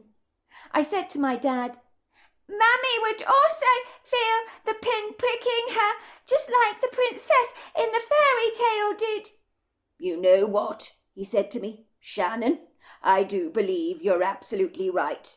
Your mother is a very sensitive soul. Indeed, I worry about her a lot. If she's not careful, the distress that she brings on upon herself will be her greatest undoing. But why is she like that? I'd asked my dad. Why does she get so sad about everything? My father, who was sitting on the end of the bed, having read me a bedtime story at the time, looked at me sorrowfully through his steely blue eyes and said, I'd be damned if I know, but there is something very bad that happened in your mother's life when she was a young girl that has made her into what she is today. But I wish to God I knew what it was that gets her down so much. Then we could help her, couldn't we? But your mother is so goddamn secretive. She refuses to talk to me about her childhood woes, and I suspect therein is where the trouble lies. I have tried to speak to your Aunt Eloise about the matter, and of course her parents, but they're unresponsive and disobliging, like closed books stuck together with superglue, that stubbornly refuse to cooperate with my requests.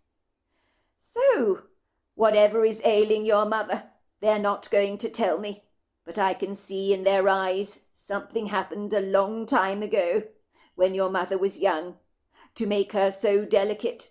Of course she's been to counselling, but nothing has helped her. Your mother is a very private, reticent person, and even the counsellor complained that she refuses to talk. You cannot help someone who doesn't want to be helped. That's the problem. You know what your mother's like. She's masterfully managed to keep all her emotions under lock and key, as if they're in a bank vault. I know there's something that has been troubling her for years, but how can I succeed in sucking blood out of a stone? The trouble is it's a bit like having a splinter in your foot. You can't remove it while it's stuck inside your skin. The discomfort just doesn't go away. I so want to remove your mother, Splinter, and when we do that, she'll be a lot happier." "But can't you do it, Daddy? Because I want Mummy to be happier." "We'll have to try, won't we?" My father had been a firefighter for many long years. He had saved so many people from being incinerated by angry house fires. I know you shouldn't put anyone on a pedestal and make them a superhero, but my dad was my superhero, in every single sense of the word. Courage and bravery were his middle names. Having him around would always make me feel safe, as if the big bad world could never hurt me, for my dad would rescue me from anything bad that could ultimately happen in my life. Aside from all that, my father's innate protective instincts that were burnt in his DNA like an indelible tattoo meant that he enjoyed rescuing people and animals alike, and I loved him all the more for it. By all accounts, our 2 domesticated tabby cats that we had adopted in our home were the progeny of my father's rescue projects. They were both saved from a burning semi-detached house, where the elderly couple had tragically died as a result of accidentally leaving a chip pan on the hob. For some reason they'd gone to sleep, completely forgetting about the chips on the cooker. It would seem in seconds the blazing obstreperous inferno had got manically out of control. The couple's 2 cats had miraculously escaped the flames with singed fur, but nothing more physically life-threatening had occurred. Both cats were given a clean bill of health by the vet. Let's not kid, the fortuitous events had traumatized them significantly. My father had brought them home with him. For 1 week they were so terrified they remained hidden under my parents' bed, refusing to leave their safe sanctuary. My dad would feed them under the bed with pieces of chicken and water, and even place a litter tray there, until finally they had the courage to come out. The shock of the fire had clearly left an indelible, harrowing imprint on their lives that could not be easily expunged. And even when we enjoyed a crackling fire in winter as a family in our living room, our cats would keep a safe distance, eyeing those orange flames very suspiciously. My father called one of our cats Smoky, the other Firefly, because of how they'd been found. They became much-loved members of our family household. They followed my mother around wherever she went, lying on her lap, offering her comfort, for they could sense that she, too, was broken. We also had a 1-legged dog called Dumpy. She was found in a plastic bag, thrown in a dumpster, possibly because she'd been born with 1 leg missing, and some very twisted individual thought she wasn't worth saving, and had callously tipped her into a bin, throwing her into the dumpster, as if she was as useless as a sack of old potato peelings that had absolutely no purpose. Fortunately, an old lady had rescued Dumpy from her claustrophobic plastic confinement. When disposing of her refuse, she heard a whimpering sound coming from the neighbour's dumpster. That was when she found a bundle of fur and a pair of frightened puppy dog eyes staring up at her inside a bin bag. The old lady believed someone had randomly selected a bin on her street, dumping little Dumpy into the bin, so the perpetrator would never be found. She phoned my dad at once, as she knew he was a firefighter and would know what to do about the poor puppy. My father insisted on adopting Dumpy, so the dog was practically joined to my father's hip. Animals know when you save their lives, and Dumpy knew unequivocally he'd been spared from a cruel, grisly fate, for he wouldn't have lasted very long in that plastic bag. I'm not sure what breed of dog Dumpy actually was, but he definitely had some Irish wolfhound in him. He grew to be very large, a docile, affectionate dog, who became another precious member of our family. My father would say, "Who in their right mind would throw out a dog like Dumpy into a dumpster? He's even more precious just because he has got 3 legs. What the heck is wrong with people?" My father would go to the fish shop in town, buying fish for our pond. He chose the ones that were missing an eye or had a growth on their fin, the fish the shop would lightly discard, for such was his generous nature. I think you could say my idiosyncratic story begins when my grandparents had downsized from a large house in Los Angeles to a small condo, so they gave my mother boxes and boxes of their much-treasured books that they could not bear to give away to a charity shop or to throw out. because some of those books were collector's items. My parents, who were devoted book lovers and adored reading, decided to convert one of the rooms in our home into a library and hired a professional carpenter for the job. He created a stunning, all-expansive, airy room that was seamlessly fitted with oak wood shelves, some that reached up to the ceiling, that could only be accessed by an oak wood ladder. The shelves boasted an impressive collection of high-quality books, some that I understand were first editions, worth a considerable amount of money. Those books were individualistically stored in a special glass cabinet on the insistence of my grandmother, who wanted them to be kept in very special pristine condition. We were not allowed to handle them without wearing gloves, as just damaging a page with our fingers would instantly devalue the book. It would seem both my parents were very big on reading when I was growing up. I remember them reading hundreds and hundreds of books. I think my mother thoroughly enjoyed reading. It was a natural tranquilizer and escapism for her. I think the fictitious world of books suited my mother better than the real world in many regards. As many things that life throws at you can potentially go badly wrong. But in a book you have a measure of control. If you didn't like the way the story was going, you could ultimately abandon it and start yet another. You could remind yourself that it wasn't real, if it emotionally distressed you in any way. In the world of fiction, there was always a way out, but in life, when you got embroiled in a real-life dramatic event, from whom could you run?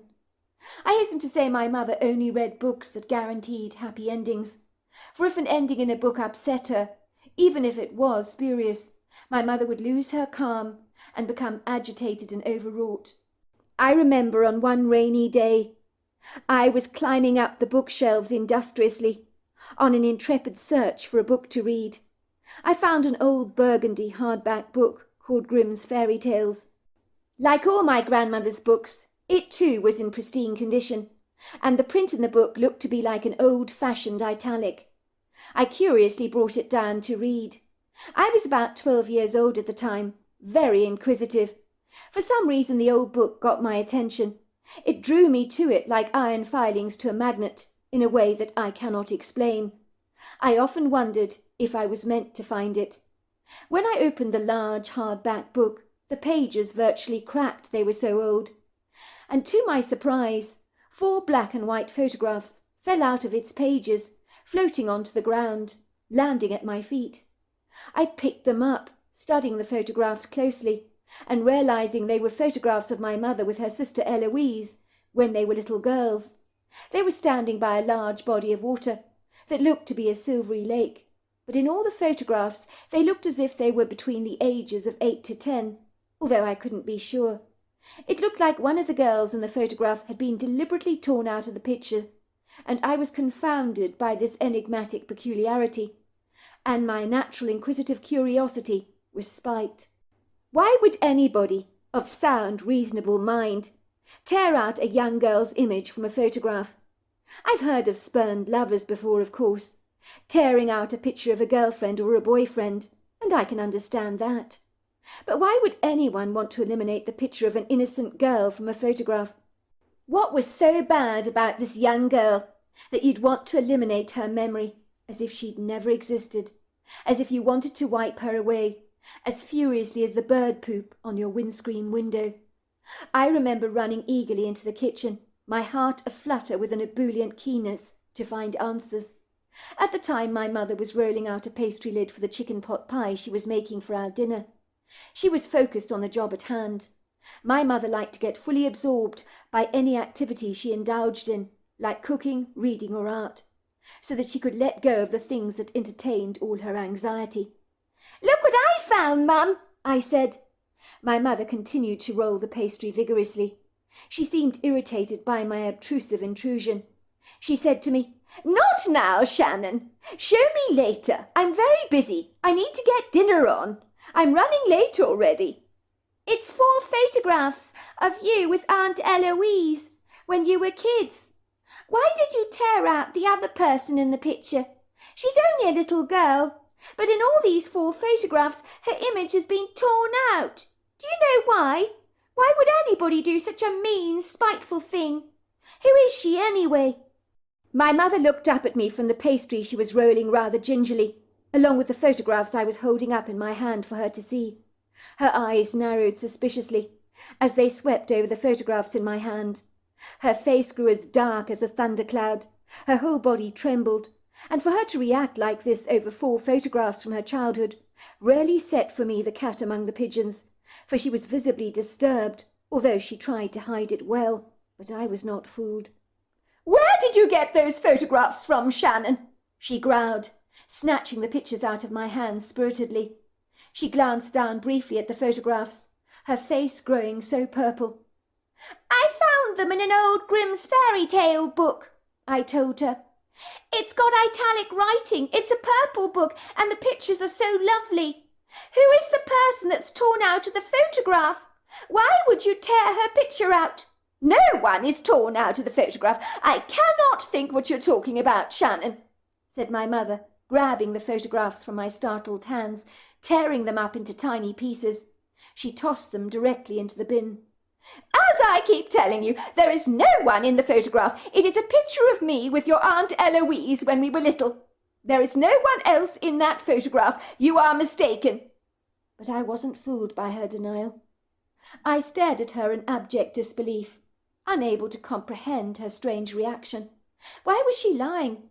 Why would she tear up 4 perfectly good pictures from her past, as if they meant absolutely nothing? Who did that? My mother was extraordinarily defensive. There was no doubt in my mind that the photographs had distinctly ruffled her feathers.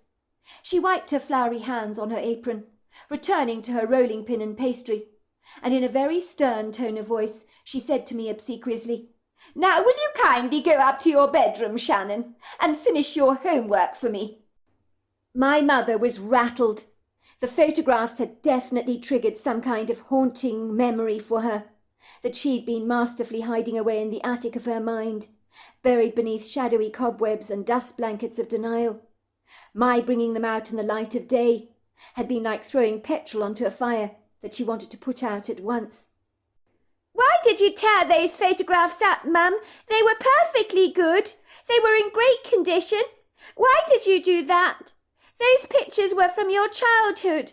Don't they mean anything to you at all? And who is the girl in the picture with you and Aunt Eloise? Why is her image torn out of the photographs? That's such a horrible thing to do, to obliterate someone's memory like that. It's only a girl like you and your sister. Why would you do that to a photograph?" "Why don't you listen, Shannon, to me? When I talk to you, have you got a severe hearing impediment that needs addressing? As I keep telling you, there is no one in that photograph. I am in those pictures with Aunt Eloise. I think I would know, don't you? I was there. You weren't," said my mother, glaring at me with round, defiant eyes. "Don't keep asking questions. It's incredibly annoying. You're always poking your nose into other people's business and interfering. Now would you kindly leave me alone to get the dinner started?" My mother was not happy that I had found the photographs, and was enigmatically evasive about the questions I was asking her. I knew she was clandestinely hiding something from me, and deliberately lying about the young girl in the picture. But the question was, why? Why would she do that? "Did you not hear what I was saying, Shannon?" my mother snapped. "I told you to go to your room now, to finish your homework at once. What are you waiting for? Why are you just standing there staring at me with your mouth agog?" "But I've done my homework, Mum. I told you I finished it an hour ago." A pugnacious frown materialized on my mother's contorted face, that was normally as smooth and flawless as a peach. Now it was puckered up with a capricious frustration. She looked like a road map. She glared at me furiously through her blue eyes, that seemed to be burning with indignation. She waved her rolling pin at me frenziedly, as if she'd seriously like to wallop me with it, as if I was an annoying mosquito that was buzzing around her that she seriously wanted to swat. "Well then, go over it again, will you? Check you haven't made some serious mistakes." My mother's face had grown from a lily white to a cherry red, which gave me pause for thought. "What are you waiting for, Shannon? Go to your room now. I'll call you when dinner is served." I threw up my arms in exasperation. All right, Mum, I'm going. Keep your hair on, will you? I said, waving my arms up in mock surrender. There was something she was not telling me. I knew if I persisted asking my mother awkward questions, I would make her grievously upset, so the subject was closed. In truth, I longed to find out answers to the mysterious questions that whirled around my head like the washing in a cycle. Somewhere deep down in my gut, I knew that these photographs were the clue as to why my mother was such a nervous person, who was predisposed to become very upset over the tiniest things. 1 year later, I was in the kitchen, sitting at the breakfast nook, shelling peas. My aunt was tossing a salad dressing into a very large salad bowl, while my mother was brushing the ribs with more sticky sauce, lining them up for the grill. They had cooked on both sides, but she wanted to brown them a little more so that the meat was more caramelized. The radio was throwing out 80s hits, and my mother was humming away happily to herself. The atmosphere in the kitchen was very congenial, and my Aunt Eloise and my mother had been laughing a lot. My mother thoroughly enjoyed having her sister, Aunt Eloise, around to stay for the occasional weekend with us. They were reasonably close. Aunt Eloise was a gregarious, easygoing, light-hearted woman who never took life too seriously. She wore her heart on her sleeve. She didn't get apprehensive or anxious like my mother did. Somehow when she was around, she diffused my mother's angst, as if waving a magic wand over her, and the brewing storms of my mother's trepidation would almost instantly fade, which made my aunt's presence in our home better than Xanax. Aunt Eloise was spending the weekend with us and her 4-year-old daughter Gracie, whom was such an adorable child. Her husband was away in Dubai, working on a 6-month contract, and she was used to spending extended periods of time on her own. Aunt Eloise hated Dubai with a passion. She claimed the heat was insufferable there, describing it as like a Turkish bath or a sauna, which was why reluctantly she chose to remain in San Diego. And in the beginning the long drawn-out separation was tough for my aunt, but somehow she and her husband Simon made it work, and would speak to each other for hours in the evening. "I think I need to tell you something, Joe," she said to my mother. "I've been meaning to tell you, so I'm going to come out straight with it. I'm afraid I'm not sure you're going to react very favourably to what I'm going to tell you." "Why don't I like the sound of that? It sounds rather ominous. You better tell me what it is. I don't want to be kept in suspense. You know what I'm like. I'll be worrying about it if you don't tell me." "Well, I've bought the old place in Maine. You know the one, Blue Gables Cottage by the lake, that Mum and Dad used to own. We used to spend our summer holidays there when we were girls.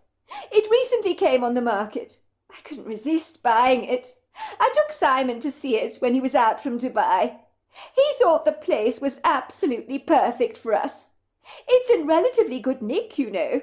Right now I've got a building contractor there, giving the house a much-needed makeover, a brush of paint and some general maintenance repairs. Then it'll be as good as new for us to move into." My mother stopped what she was doing, and her face literally froze. I don't think I've ever seen my mother become so pale before. She looked as white as a ghost, her eyes almost glazed over like a dead fish. The former congenial atmosphere in the kitchen dissipated like the steam from a kettle, as my mother awkwardly chewed her lip, and the silence seemed deafening as my mother absorbed the full impact of my aunt's words, as if she'd been hit grievously hard in the groin with a tennis ball. Finally she spoke, her words almost dropping to a raspy whisper. "You what?" she asked. "Say that again." "You heard," said my aunt. "I told you. I've bought Blue Gables Cottage in Maine. You know the one." It was as if my aunt's seemingly benign words had stung my mother cruelly, like a great big Portuguese man-of-war. The tray she was carrying with the spare ribs fell onto the kitchen floor. The sticky juices splattered everywhere. It was an unsightly mess. "Look what you've made me do," she growled at my aunt. "Look at this god-awful mess, and this is all your fault. You're to blame for this. Now we cannot have ribs for lunch. Look what you've done. I'll have to grill some chicken breasts instead. What a dreadful mess. We can't eat any of this stuff. It's landed on the floor. It's inedible. It's now completely contaminated with germs. It's unsanitary. We can't possibly eat this for lunch. Look what you've done. You made me do this." My aunt rolled her eyes. "I think you did that. That wasn't me, Joe," she said. Dumpy, on seeing the spare ribs on the kitchen floor, with his dark brown hopeful eyes and his long pink tongue, darted eagerly forwards, his tail wagging. He was enthusiastic about cleaning the sticky mess on the floor for us, and my mother gestured him to do just that. "It's all yours, Dumpy. You can eat it," she told the delighted dog, who thought his Christmases had all come at once. While Dumpy ate with a vigorous, insatiable enthusiasm, I confiscated all the bones, so that Dumpy could feast on the meat and juices without chewing the bones. I thought rib bones might be problematic for a dog's ingestion. I was staring at my mother's pained expression in abject astonishment. It was not like her to be so ungainly and clumsy, but Aunt Eloise's news had startled her so much that I'd physically seen the oven tray of ribs slipping out of her fingers like butter. Her voice sounded hoarse when she spoke again, as if she'd been suffering from laryngitis and had completely lost her voice. "Why would you do that, Eloise? By Blue Gables, how could you do that? Are you completely insane? Why would you want to go back to Maine? Why?" "Look, Joe, please don't get so upset. It's ridiculous. You need to calm down. You really are being very, very overdramatic about this. I love that place in Maine. We have so many treasured memories from that gorgeous place. I also enjoy going there. I'm so sorry you don't like it, but it's the way it is. When the place came on the market, I couldn't resist going to see it again with Simon. To tell you the truth, I did not intend to buy it, but I fell in love with it all over again, just like Mum and Dad did all those years ago when they saw the place for the very first time. It brought back so many awesome memories for me.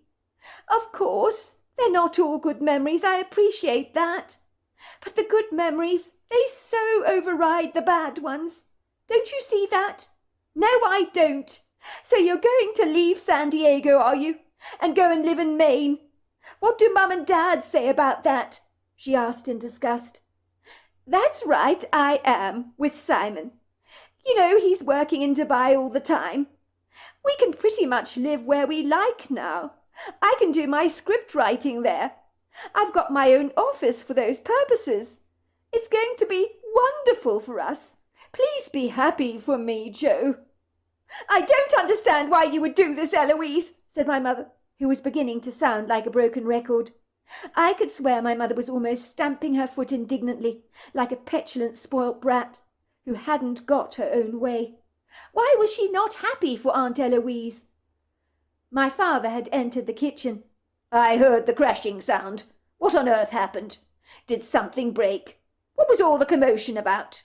My father's eyes observed the remnants of sticky sauce on the floor that was being licked up appreciatively by a very satisfied-looking Dumpy. "Mama dropped the spare ribs on the kitchen floor by accident, Dad. She's upset because Aunt Eloise has brought their old family cottage in Maine. Blue Gables, I believe the name is." My father looked from Aunt Eloise back to his wife. "Why would you be upset, sweetheart? It sounds quite lovely that your sister has brought an old childhood home. Why would that trouble you?" "I just think it's a very bad idea, that's all. Everyone knows you shouldn't look back to the past. How many people do you know go back to their old hometowns and buy the old house they lived in as children? It's nonsensical. It's going backwards, that's what I call it. It's not moving forwards, is it?" "Well, what's wrong with being wistfully nostalgic?" said my father. "I think it's perfectly lovely. Maine is a wonderful part of the world to reside. If Eloise has great memories living in her childhood home, why can't she go back there and enjoy the place again, to make new memories with her husband Simon and little Gracie? Many people live in family homes for generations. They never consider buying another house, do they?" "You have no idea what you're talking about, Pete. You have no clue, so keep your butt outside my business. If you must know, it wasn't our permanent residence," my mother corrected. "It was a holiday property. For the record, Maine is not lovely, said my mother. There's lots of mosquitoes there. The weather can be very grey and dreary at times. It's overcast for most of the time there. Maine is beautiful, said my aunt soberly. It's not always miserable all the time, I might add. And I'm very sorry to have upset you, Joe. But my family is moving to Maine, whether you like it or not. You don't have much say in the matter, I'm afraid. But on the subject of that, I was rather wondering if Shannon might come and stay with me for the summer holidays to babysit little Gracie for a while I work on my scripts. I have a few deadlines I'm expected to meet, and I think that Shannon might enjoy a change of scene. Gracie would be absolutely thrilled to have her cousin around looking after her, and it would help me exponentially to focus on my work if I knew Shannon had charge over Gracie. "Oh, Mum, please can I go? Please," I begged her. "I've never been to Maine before. I'd just love to go there. I've heard so many great things about the place." "No, I'm sorry you can't go," said my mother stiffly. "Maine is not a nice place, as I keep telling you. The weather is bad. So many gloomy days. The lake there is so big you could drown in the water. Every year there's a drowning in those great lakes, you know. There are mosquitoes everywhere. There is nothing to do there. You'll get bored out of your skull, I can assure you of that. You could potentially also get Lyme's disease from a deer tick. I'm sorry, but you're not going, and that's my final word in regards to the matter." My father looked from me to Aunt Eloisa. I could see sympathy in his eyes. When my mother got a bee in her bonnet about something, she could become cantankerously disagreeable, and to argue with her was like slamming your head against a brick wall, because you weren't going to get anywhere. It was pretty much useless. "Please, Mum," I begged obsequiously. "I really want to go. I'd love to babysit little Gracie, and she needs me. Who's going to look after her if I'm not there, while Aunt Eloisa is working on her scripts? I have friends who've been to New England. They say it's absolutely brilliant. Please, Mum, please can I go?" "Well, then, they don't know what on earth they're talking about, do they?" said my mother. "I spent most of my childhood holidays there. I know what I'm talking about, as I keep saying. You need to listen to me, Shannon." "But please, Mum, please let me go," I begged. "What the hell is your problem, Shannon? Why won't you listen? I told you the answer is no," said my mother. She became belligerent. My mother threw the packet of chicken onto the table. "Fix the chicken yourself, Shannon. I've lost my appetite." I watched my mother march out of the kitchen. Later she claimed to have a fictitious migraine headache, choosing to ignore Aunt Eloisa for practically the entire long weekend, which I thought was exceedingly mean on her part, as Aunt Eloisa was a guest in our home, and even though she was my mother's older sister, you don't treat your guests like that. In truth, I don't recall a time when my mother has been this upset. But to give credit to Aunt Eloisa, she didn't allow my mother's juvenile antics and babyish outbursts to unsettle her. She just shook her head sadly, took the chicken breasts from me, and said, "Just give your mother time, won't you, Shannon, dear? She's finding it very difficult to adjust to the idea that I've bought the place in Maine, but she'll come round in time." It was on the last night of my aunt's stay at our home in Los Angeles that I heard the belligerent sound of voices in the downstairs kitchen. Someone was up. Well, it clearly was more than just one person that was up, because there was quite a commotion going on downstairs. I glanced at the clock on my nightstand. It was 10 minutes past midnight.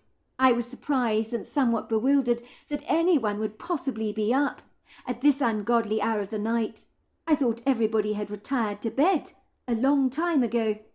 I stealthily crept down our creaking staircase. The wooden floors rattled beneath my feet, as they always did.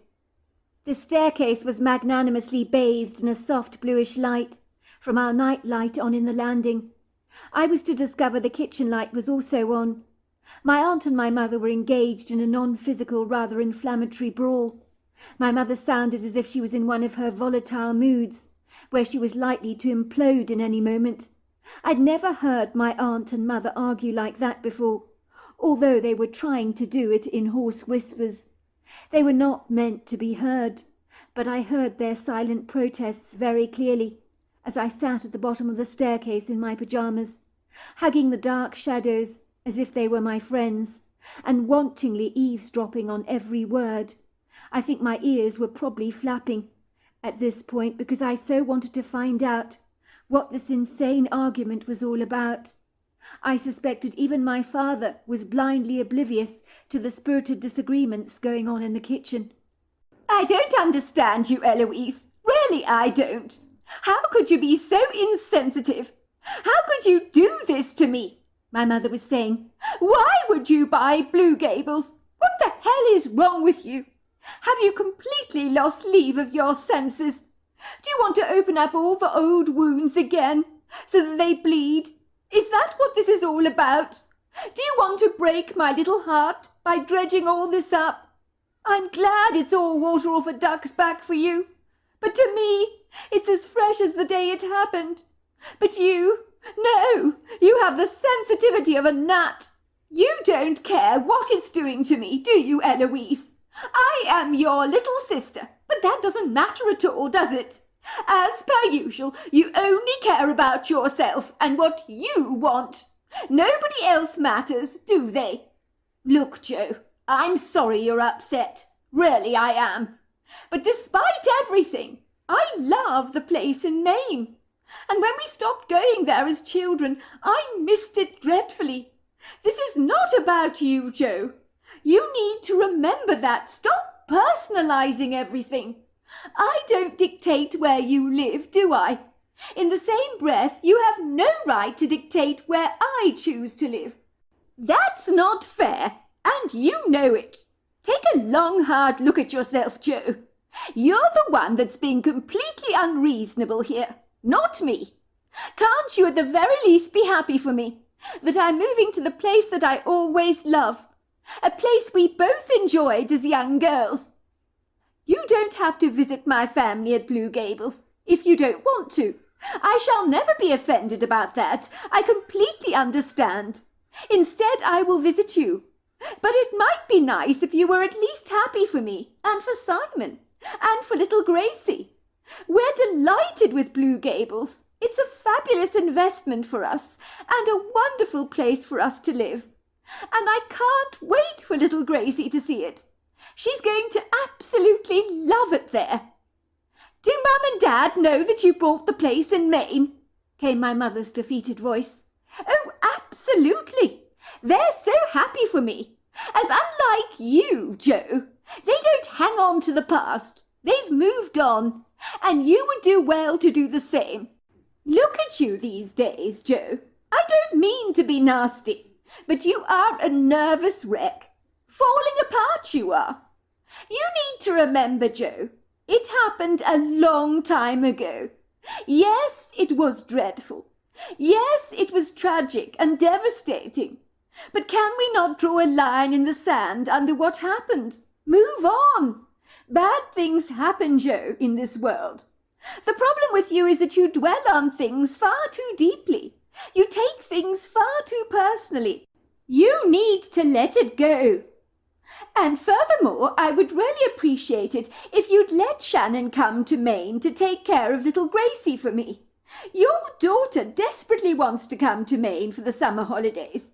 But you're being so deliberately mean, stopping her from visiting a spectacular part of the world based on your personal prejudices and biased perception of Maine because of a fortuitous tragic event that happened a long time ago is absolutely insane. And it wasn't our fault anyway. It was a grievous accident. But you keep punishing yourself unnecessarily over the whole wretched business, and it's destroying you. Your daughter is 13 years old, Joe, for God's sake. She's got her wits about her. She's a very clever young lady. She knows how to swim. She's not going to drown in that lake, and you know that as well as I do. Joe, I'm worried about you. If you carry on like this, overreacting to every single tragedy you hear about on the news, You're going to have an early heart attack or stroke, and I don't want to be prematurely burying my younger sister. You need to be careful that your daughter Shannon doesn't end up despising you. It's a very real possibility. If she thinks you're stopping her from doing the very thing she loves, based on your own ungrounded fears, you'll end up making an enemy out of her. Let's just say if you stop her from coming to Maine, she will smell a rat. She's far from stupid. Do you think she's going to buy your lame, pathetic excuse about catching Lyme's disease from a deer tick? The chances of that happening are like a drop in the ocean. Your daughter is as sharp and as discerning as a hawk. She is going to start asking those awkward questions that you won't want to answer. She already knows you're clandestinely hiding something. I can see it very clearly in her eyes. My daughter knows nothing about what happened in Maine, and I want to keep it that way. Do you understand, Eloisa? Not even my husband knows about it, and that's the way it has to stay. Do you appreciate what I'm saying? I told you, I won't breathe a word, Joe. But please, I beg you, reconsider that Shannon can come to Maine. It's not only because I want her to look after little Gracie, but I think it would be a great adventure for her. I'm sure she will enjoy herself. You have my word I will watch out for her. I promise you she will be absolutely fine. Imagine my surprise the following morning over breakfast, before Aunt Eloise was about to drive back to San Diego, when my mother announced that she had changed her mind. "Changed your mind about what, sweetheart?" asked my father, narrowing his eyes to a squint. "I've changed my mind about Shannon going to Maine. If Shannon wants to go there, she has my blessing." "You what, Mum?" I asked, almost choking on my stewed peaches. I had resigned myself to the fact that I would not be going to Maine. "You mean I can go? I can really go?" "I'm only letting you go, Shannon, because your Aunt Eloise pointed out to me that one day you might resent me from stopping you doing things you would really like to do," said my mother, mopping the crumbs away from her chin with a starched white table napkin. "I don't want to sabotage your fun. That's not the point. If you really want to go to Maine to stay with your Aunt Eloisa, who am I to stop you? I cannot live your life for you, as Aunt Eloisa keeps pointing out. You're old enough to make your own decisions and your own mistakes. I'm not happy about you going to Maine. Not one bit. I think you will have so much more fun staying here in Los Angeles with all your lovely friends. Take it from me, there is not much to do in Maine. The lake is very dangerous. People drown in that lake every year. You need to be very careful and make sure you don't let your cousin Gracie go anywhere near the water. Do you understand? She's only 4 years old, and if you're not paying attention, she could run into that lake and be gone from our lives for good. And I mean that literally, and I'm not being remotely dramatic." "Well, what do you have to say about that?" said my father, buttering a piece of toast enthusiastically, unable to wipe the large grin off his face. He gave me a big wink. He was so thrilled my mother had had a change of heart. Sometimes he tried to influence my mother to change her mind, and it was rare for my mulishly stubborn mother to agree to anything.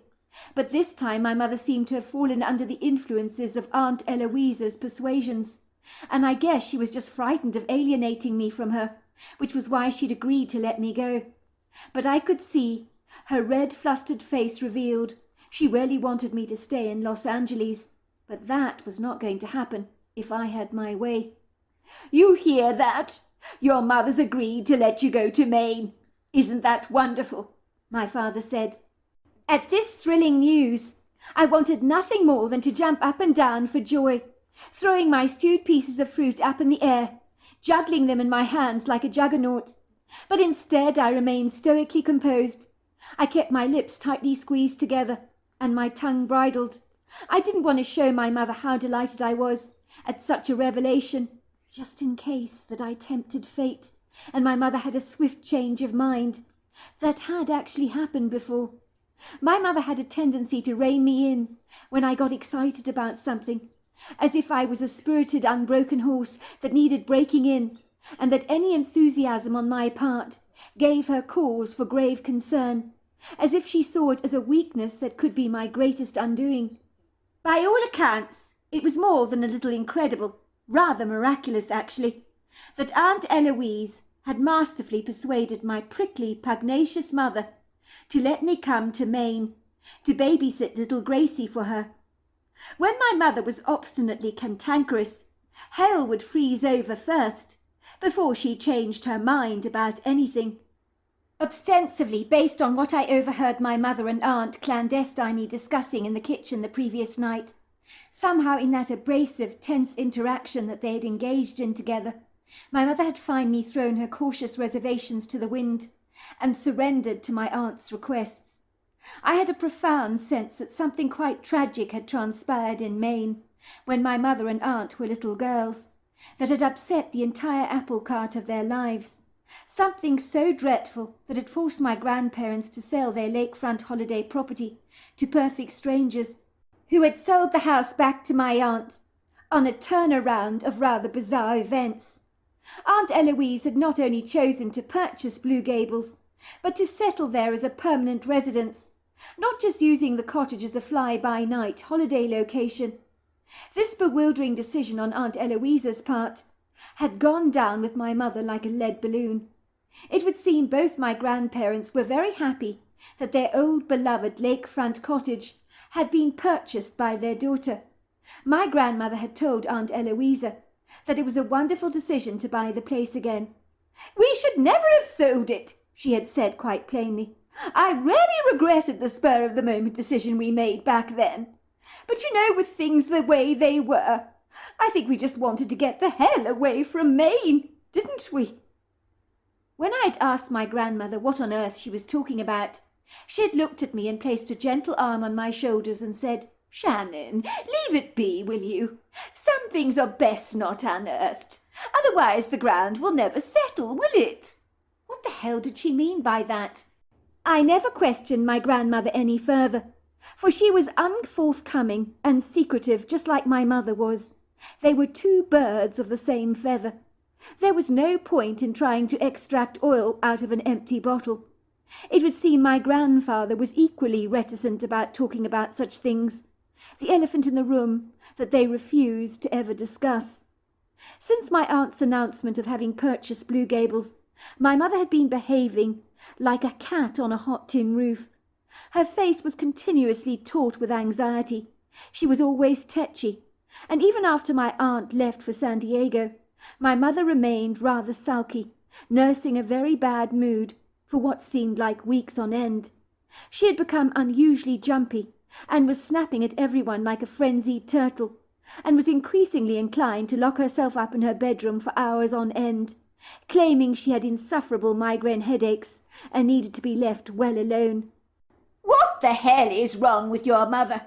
my father had said to me, with creased lines of worry puckering his forehead. "I've never seen her so upset. Ever since she agreed to let you go to Maine, she's become exceedingly pugnacious, has she not? What is it about Blue Gables that grieves her heart so much? The subject seems to have hurt her to the quick. When I spoke to your Aunt Eloisa about such things, she shrugged her shoulders nonchalantly and said to me, 'Pete, I can't think what it is you're talking about. But you mark my words, Shannon, that woman knows exactly what's wrong with your mother. But she ain't saying a word. I can't get blood out of a stone, can I? No matter how hard I try. That's the problem with your mother's side of the family. They're so goddamn secretive." "You're right, Dad. Aunt Eloisa is as bad as Mum. They're all hiding something. That side of the family is hiding something, and I want to find out exactly what it is." I knew that if I did finally get to go to Maine, I would do my own personal investigation and find out what really had transpired at the lake. Someone must know what happened years ago. I knew if I could get the answers to those questions and to the bottom of this mystery, I'd find the root cause of my mother's nervous issues that had plagued her life like a deadly disease, robbed her of all her joy. I remember from as young as I could remember, my mother watched over my every single move, breathing down my back like a proverbial dragon, never letting me out of her sight for a single second. I had envied the insouciance of my friends' mothers, who were more fun-loving and carefree. They didn't concern themselves with their kids' every single move, and how I longed for my mother to be like that. She would panic if I was out of her sight for too long, always fearing the very worst, that something untoward and catastrophic had happened to me, ranging from being abducted by an evil villain to having fallen out of a neighbour's tree or into the local pond. My father prodded me from across the breakfast table that morning, after my mother's unexpected announcement that I could actually go to New England. "Well, Shannon, aren't you going to at least thank your mother for letting you go to Maine? It's very generous of her to agree to let you go.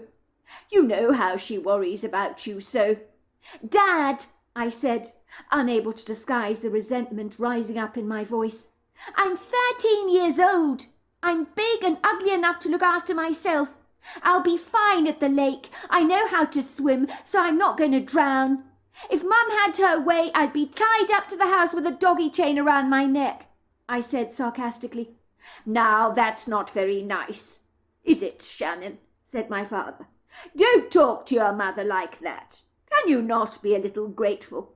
Your mother has agreed to let you go to Maine. For God's sake, don't look a gift horse in the mouth." "Your father's absolutely right," said my Aunt Eloisa. "Your mother is allowing you to come and stay in Maine with me, and I think she deserves a great deal of thanks for being so generous in that regard.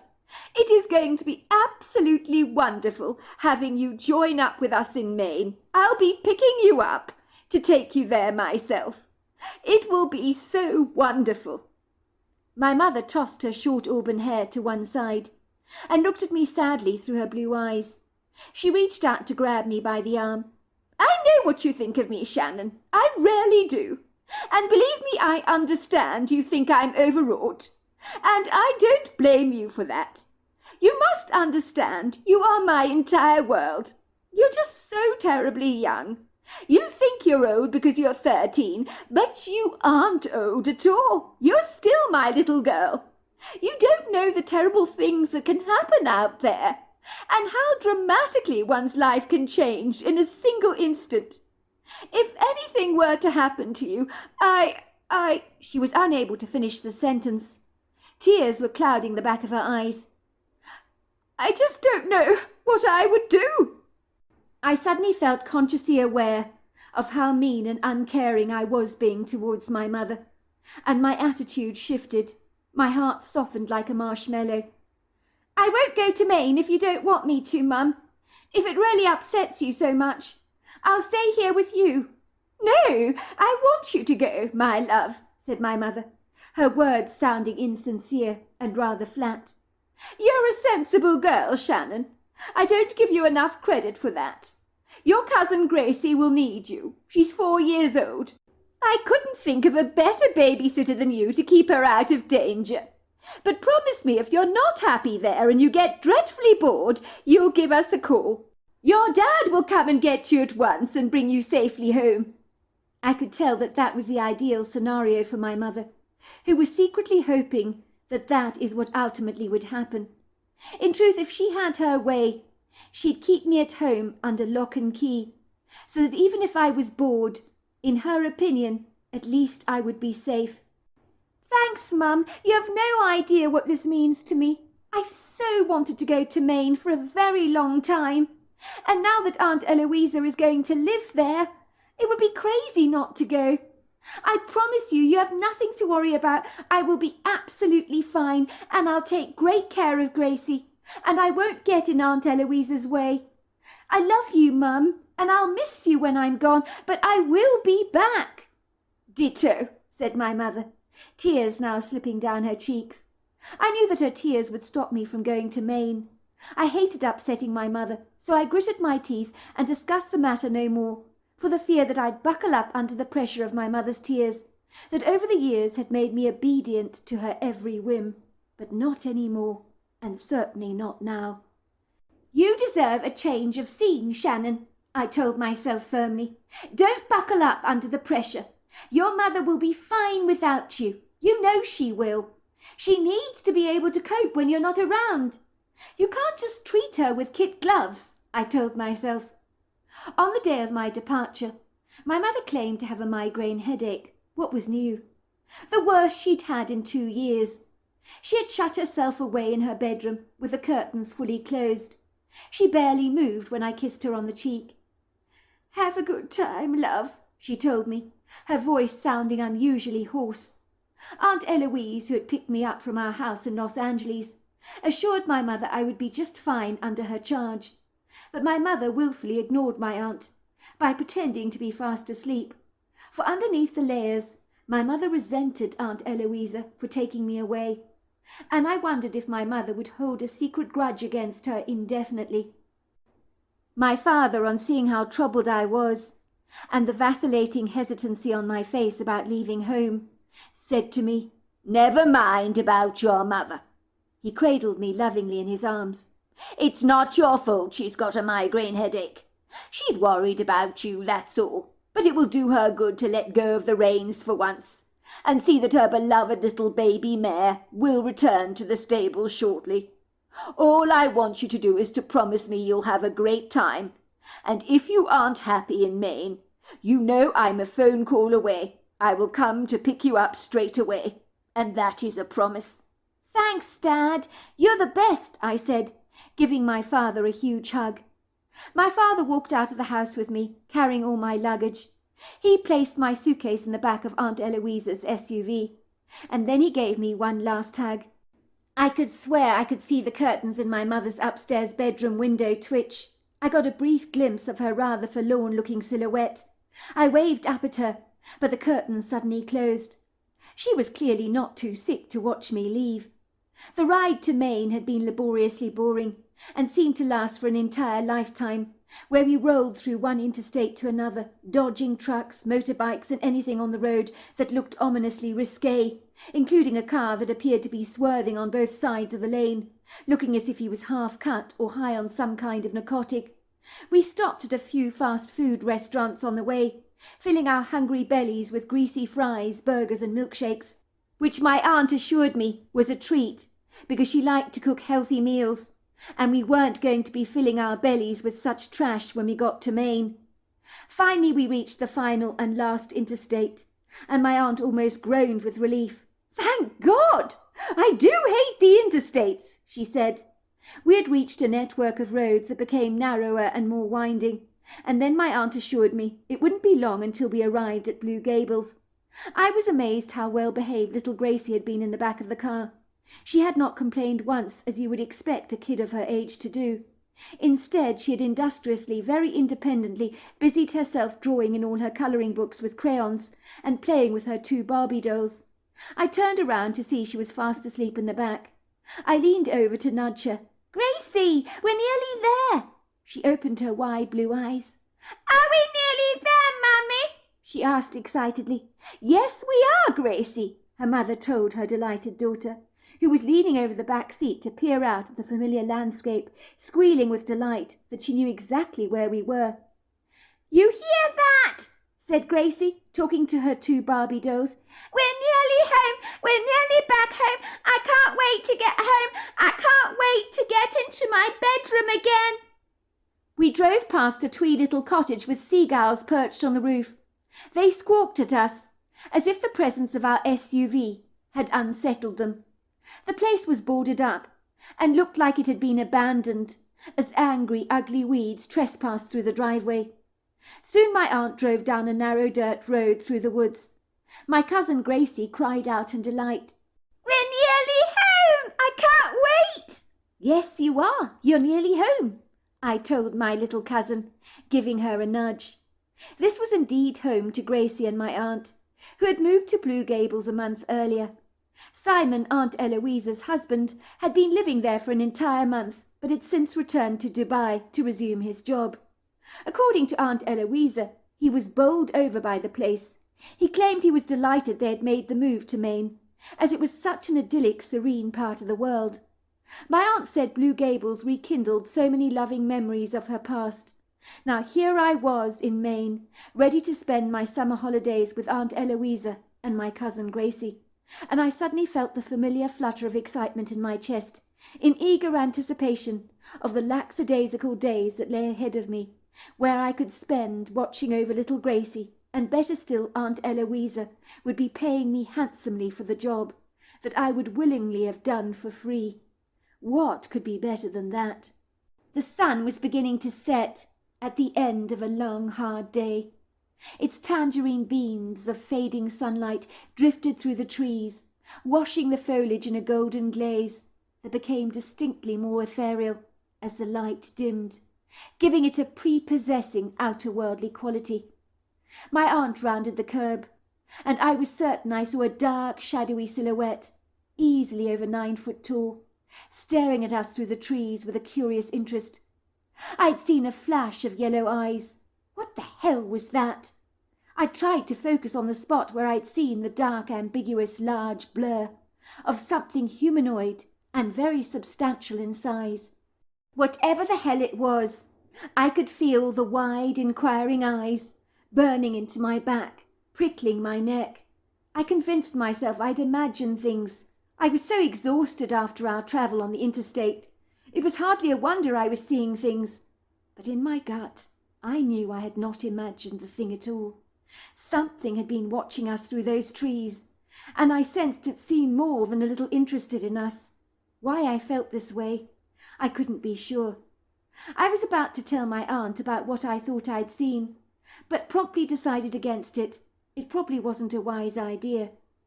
In a trice, a quaint, whimsical double-story cottage came into view. I soon forgot about the sizable, blurry silhouette that had been watching us inquisitively, as my attention was arrested by the cottage I was observing, that my aunt had spoken so passionately about, the place where my mother had spent many happy childhood days as a young girl. This was Blue Gables, the place that had brought my mother to tears by merely mentioning the name. It seemed so benevolent, so benign, so congenial, sheltered by tall, lofty trees on every side, with a steep shingled roof and walls boasting a brand new coat of eggshell blue paint. It seemed to almost smile at us as we approached the property with a welcoming warmth. My aunt finally killed the brakes and said, "Oh, thank God we're here. I don't know what else to say, but I am so relieved."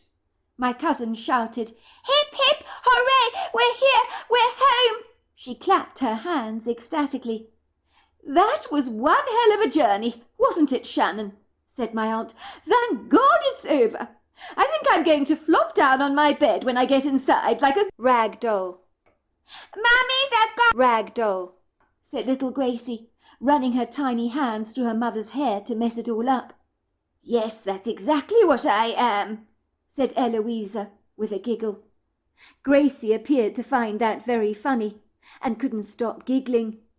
For a moment I stared out of the passenger side window, enjoying the prepossessing views, even in the fading light. From beyond the house was a flight of wooden steps that led directly to the gleaming silvery lake, that stretched out forever like an all-encompassing reflectant yawn. Further out I could see a small little island in the middle of the lake, where a few rather gnarled-looking trees hung over the edge of the water like decrepit old men, straining to see into the water, their heads covered in straggly green hair. I could see there was a dock, and a very old boathouse, along with another building that at one time had been a barn, that had been converted into a cottage by the previous owners. The bruised purple sky was deepening in intensity, and in minutes, as we began to unpack the car, darkness rolled in over the horizon, like an ocean of grey waves, that seemed resolutely determined to seize all the remaining light.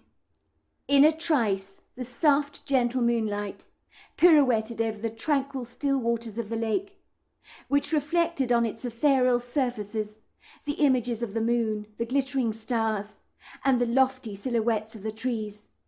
My Aunt Eloisa warily removed my scuffed suitcase from the trunk of the car, which she carried up the wooden deck towards the back door into the cottage, I suddenly got the overwhelming sense that I was being watched, as eyes once again burned in the back of my neck. I turned around and looked over my shoulders, and briefly saw something peeking at me behind a tree, a shadowy silhouette with yellow eyes. I was sure I was seeing things. I had to be.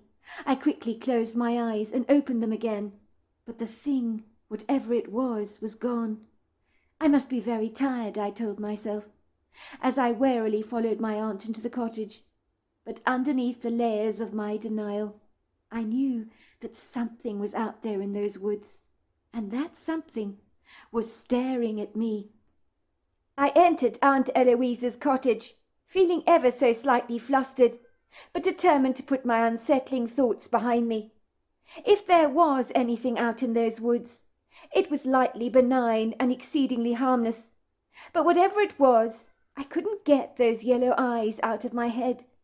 Something had definitely been watching us from behind the trees, and whatever it was, it had been enormously big, unless the dark shadows had been misleading, and had grossly exaggerated the dense gargantuan bulk that I thought I had seen, which was a distinct possibility.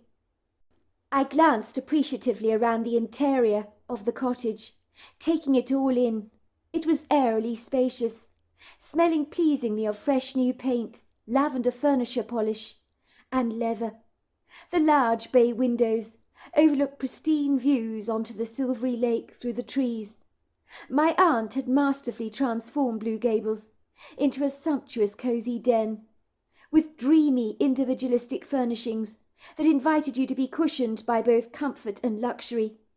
There were large sofas, big enough to be beds, gloriously colourful rugs, beautiful, magnificent antiques that created those wholesome, cosy feelings you tend to associate with the whimsical nautical cottages you find in New England.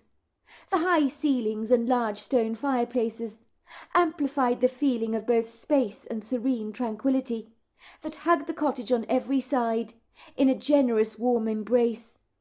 There was an antique wooden staircase that looked as if it was older than the cottage itself, and it probably was. I noticed that when you climbed up those stairs, no matter how nimble or light you were on your feet, they would make a loud groaning sound, as if the staircase had been overused over the generations. I don't mind admitting that I was flagging like an alpine flower in the valley, at the end of a tiring day spent on the interstate, as an unabashful exhaustion set in for me. I was not alone in my wilted, rather bedraggled state, for we all turned in early that night, eager to develop a friendship with our beds and block the rest of the world out. I had been given a queen-size wrought-iron bed, painted in white, which matched the bedstands. There were white wicker chairs in my bedroom, and a white dresser. The bed was luxuriously covered in a resplendent patchwork quilt, along with colourful linens that my aunt had carefully selected on my behalf. I was told I was sleeping in the bedroom that my mother had stayed in as a little girl, but there was far too much for me to take in, to absorb it all. I was completely shattered, and very hungry for a good night's sleep, and once my head hit the fluffy pillow, I was out like a light. I didn't even bother to unpack any of my stuff.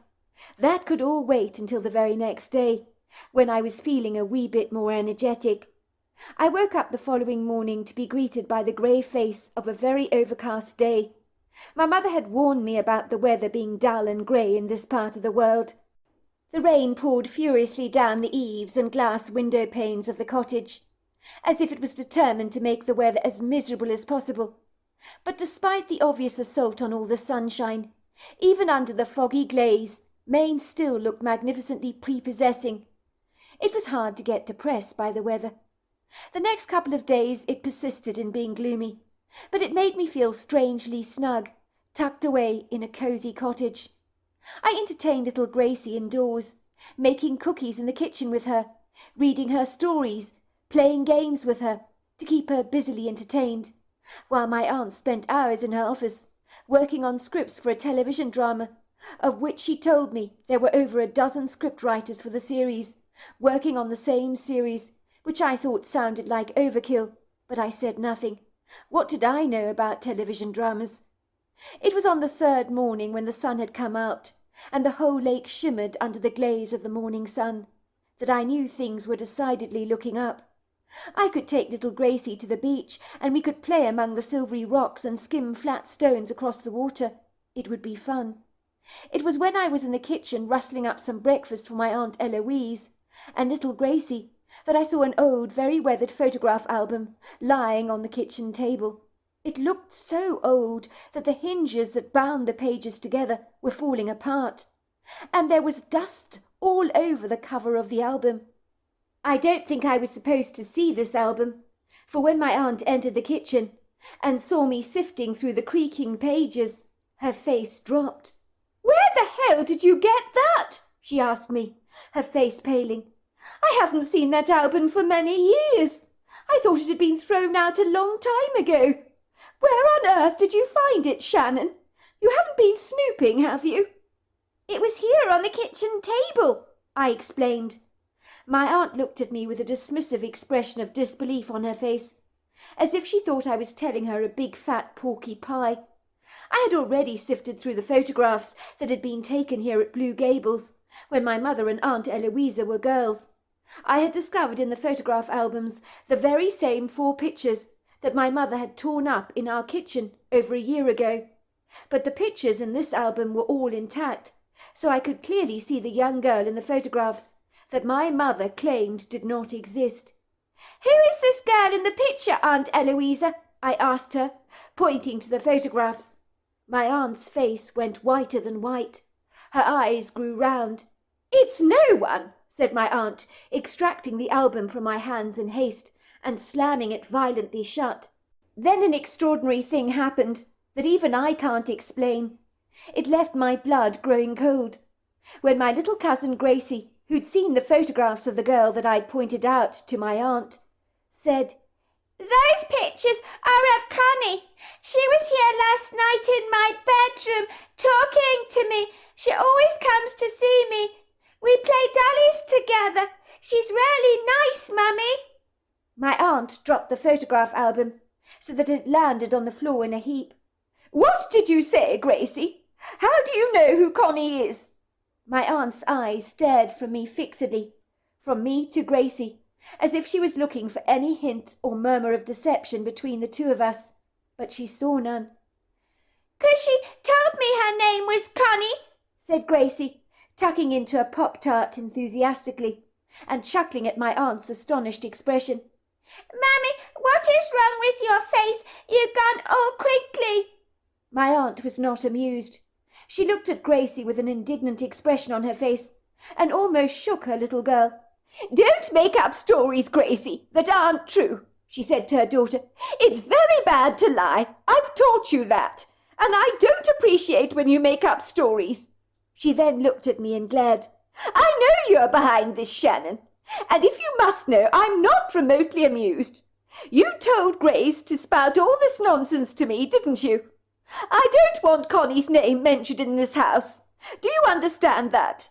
And for the record, I don't find these silly little games you're playing remotely funny." "Yes, Aunt Eloisa," I said obsequiously, not being able to comprehend why the mysterious girl in the photograph called Connie had brought my aunt so much distress, as it had done my mother a year before. Who was that girl in the photograph? I was now more curious than ever. My aunt grabbed the photograph album from the floor. She stormed out of the kitchen. I could hear her slamming the door of her office. "Why is Mummy so cross with us?" asked Gracie. "Why is she so upset? Why doesn't she like the picture of Connie in the photograph album? Why doesn't she like Connie?" "How do you know the girl in the photograph is called Connie?" I asked my cousin. "Who told you that was her name?" "She told me her name was Connie. I told you. She visits me at night. We play dollies together." When my cousin told me this, I was completely bewildered and nonplussed. I had definitely heard about young children, round about Gracie's age, between the ages of 1 to 4, seeing beyond the veil. And it would seem that my cousin was talking to a ghost. It was safe to assume that Connie must be dead. I needed to find out more about this mysterious girl. What had happened to her was somehow tangled up with my mother and aunt in a peculiar way. Both women refused to talk about her. It seemed that Connie appeared to be visiting little Gracie at the dead of night. I had never believed in ghosts before, but there was no other explanation as to how little Gracie could know the name of this mysterious girl, if she hadn't encountered her ghost, and if the two had not engaged in some kind of outer-worldly interaction. Even Aunt Eloisa had been completely confounded. There had been no doubt about the befuddled look on her face. She thought I'd been feeding her daughter information about Connie, when I knew nothing about her at all. That was part of the problem. Then there was the matter of the enigmatic photograph album that my aunt claimed she had not seen for many years. How could it miraculously make a reappearance after so long? It certainly had nothing to do with me. Something rather weird was going on, and I needed to get to the bottom of it. "Where does Connie come from?" I asked my cousin Gracie, who was busy playing with her 2 dolls. She looked up at me in bemusement, as if I'd asked a very stupid question. "She's from the lake, silly, over there," she said, pointing out at the water. "She comes out of the lake to see me. I told her that the lake must be very cold, but she says she feels fine." It was on a Friday morning when I woke up to find my aunt busying herself in the kitchen. She was humming away happily to herself, and seemed to be in an unnaturally good mood. I watched her using an ice cream scoop, and dolloping rounds of cookie mix onto trays lined with baking paper. The kitchen was filled with a lingering scent of cinnamon, burnt caramel and raisins. It caused my taste buds to salivate, and my stomach to grumble. My prudently punctilious, overcautious mother was always lecturing me and sounding the alarm about the dangers of sugar and it being as addictive as cocaine. But guess what?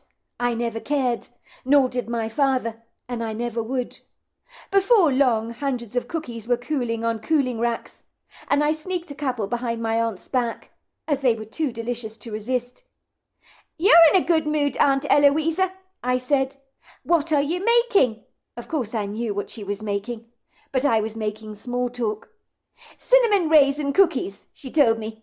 "I'm in a good mood, Shannon, as it happens, which I suppose makes a change," she said apologetically. "I'm so sorry I snapped at you the other day. I really didn't mean to be so offensive. I'm happy, if you must know, because the producer of the television drama that I'm writing for is so thrilled with my recent script. He describes it as epic. This place really inspires my creativity. I knew moving here to Maine would be a fabulous idea. I think if you're a writer of any kind, it's a prerequisite to live in a magnificently beautiful place, for it inspires one to give of one's best. Now I need you to do me a favour, Shannon, dear." "But of course, anything, Aunt Eloisa." "Well, I need you to walk through those woods there, to go and visit an old friend of the family's. It isn't too far from Camden Village. You'll spot a little wooden house painted in a soft buttercup yellow, surrounded by pretty flower beds of flowers. It's idyllic, it really is. You can't possibly miss it," she told me, drawing a map and handing me a tin of homemade oatmeal and raisin cookies, with a picture of Buckingham Palace on the front of the tin, which my aunt had brought back from England over 20 years ago. "When I moved back to Blue Gables, she was the one who dropped over here with so many wonderful goodies to welcome me back to Maine. She's a very thoughtful woman, you know. My parents were remarkably good friends with her. I've been meaning to bake her something, as a way of reciprocating my thanks to her for overseeing the maintenance projects for me while I was in San Diego. She also baked us so many lovely dishes when we first moved here over a month ago. She's such a good friend of the family's, and I know she will be utterly delighted to finally meet you. I told her all about you, Shannon. I told her I'd send you over at some point. Believe it or not, Nellie is your mother's godmother, so our friendship with her goes back many years." "I had no idea," I said. "My mother never told me." I grabbed the tin of cookies eagerly from my aunt, glad to be relieved of my babysitting responsibilities for once. Don't get me wrong, Watching over little Gracie was a pleasure and a privilege, but I was looking forward to some time on my own, and meeting my mother's godmother would certainly be fun. I proceeded on my way, following the map my aunt had drawn, which was very straightforward. I was glad it was such a magnificently beautiful day. The weather of late had been so pleasant. The rainy, drab conditions that had first greeted me when I arrived in Maine had taken a sabbatical. The sun was so pleasant, not too hot and not too cold, and its warm prisms of sunny light pierced through the woodland canopy, buttering my shoulders in a congenial warmth that I would have happily basked in all day if given the chance. The birds and the trees were full of musical bird-song. They too appeared to be appreciating the positive turn of events in the weather. The earthen floor smelt damp after all the recent rains. It smelt distinctly of petrichor. And I occasionally passed tree stumps on the ground that were covered in moss, lichen and fungi.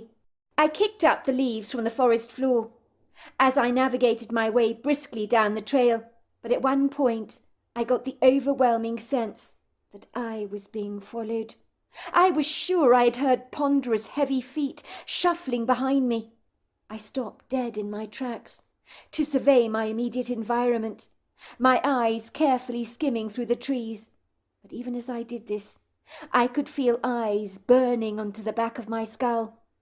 But when I turned around, nothing was there. It was then that I recalled the dense, lofty silhouette that peered at me from behind a tree when we'd arrived at Blue Gables on the first day. The bright yellow eyes that burned into the back of my neck, that had left every hair on the back of my neck standing up on edge. I had told myself that in my exhausted state, much like the images we can make out of the clouds, my mind had made up what I'd seen in the dark shadows. Was this my imagination playing tricks on me all over again? It would seem so. Maybe I should be the one writing the scripts to my aunt's television drama. My mind was obviously more creative than I gave it credit for. I continued on my way, unable to shake off the ominous feeling that I was being followed. It was so tangible. It was sending creepy tingles down the back of my spine, and not in a good way. When I abandoned the tall congregation of trees, the feeling of being followed ceased, and I felt an immeasurable amount of relief. I observed on the opposite side of the dirt road, nestled on an open clearing, surrounded by flower beds teeming with hollyhocks, delphiniums, larkspurs and roses, was a beautiful beguiling cottage, surrounded by a neat white wicker fence. The cottage reminded me of something out of a fairy tale. It even had a crooked chimney, which gave it an outer worldly quality, and a round front door made of wood, like one of the cottages you see in The Lord of the Rings. It was very twee. I opened the small gate of the white wicker fence, admiring the tangle of flowers that greeted me, that were being frenziedly pollinated by bees and butterflies, that danced happily from one flower to the next. I somewhat reticently knocked on the door, and very soon I heard the shuffle of footsteps and an old woman's light, cheery voice saying, I'm coming. Hold your horses, will you? I'll be there in a second." Nellie was a cheerful woman with a thick sweep of curly white hair that was as white as snow, and she was a very sharp, astute woman with bird-like eyes that were a cornflower blue colour. She told me when she'd been a girl she had red hair, but it had now turned gloriously white. She possessed the porcelain complexion often seen in people with Titian colouring, and it seemed her skin, although old in its years, had weathered very gracefully, and the fine lines around her eyes gave her a wizened quality. Before long I was thoroughly enjoying tea with this woman, along with some of her chocolate shortbread cookies that were absolutely scrummy. "It's so good to see you, my dear. So you are Joe's daughter, are you? How extraordinary! The likeness is quite remarkable, really. I've heard all about you from your Aunt Eloisa, you know. I'm your mother's godmother. I'm sure she's told you that." "I believe you are," I said, taking a warm sip of tea from the dainty porcelain teacup that I'd been given. "So tell me, my dear, how is your mother these days?" "Well, she's always very nervous, you know. My dad says she's highly strung." "Really?" said Nellie, her eyebrows furrowing together. You do surprise me, my dear. When I knew your mother as a little girl, she was the most easy-going person you could hope to meet. That girl wore her heart on her sleeve. I knew her as a confident, sassy, opinionated, assertive and headstrong young lady that wasn't afraid of a single thing. Really? I said, raising a brow. Well, she's not like that any more. These days she's a bag of nerves. She tried to stop me coming here. She told me Maine was full of mosquitoes and ticks that would give me Lyme's disease. She was worried I'd end up drowned in the lake. But I can swim. I'm 13 years old. I'm not a baby. How strange, said Nellie. I am sad to hear your mother has become so overwrought these days. She certainly wasn't like that as a child, let me tell you. She was the life and soul of the party. But then, of course, after her sister died so fortuitously, I guess things were never the same for her. I think she blamed herself for the accident, poor thing.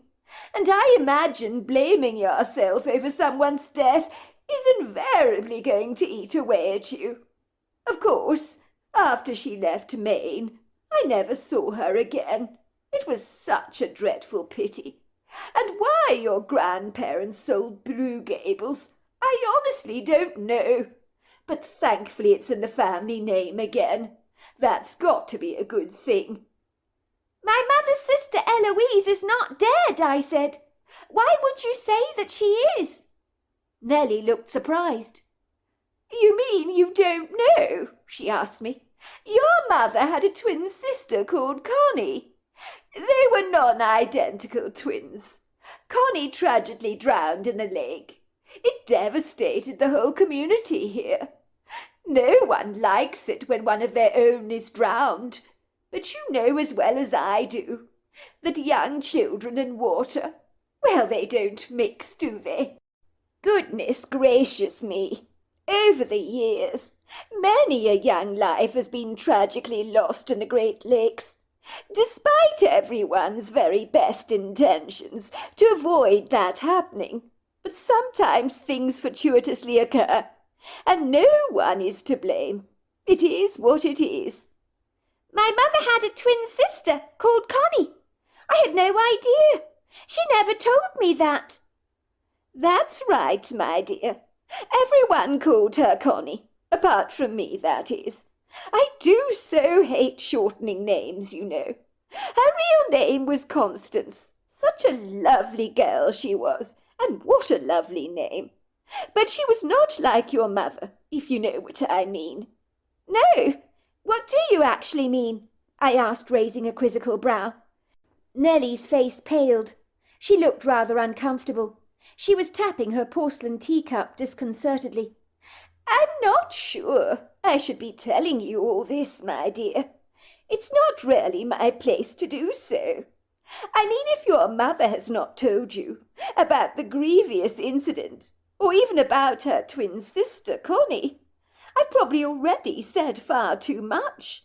It's not my place to interfere, is it? As my old father would always say, let sleeping dogs lie. It's probably for the best.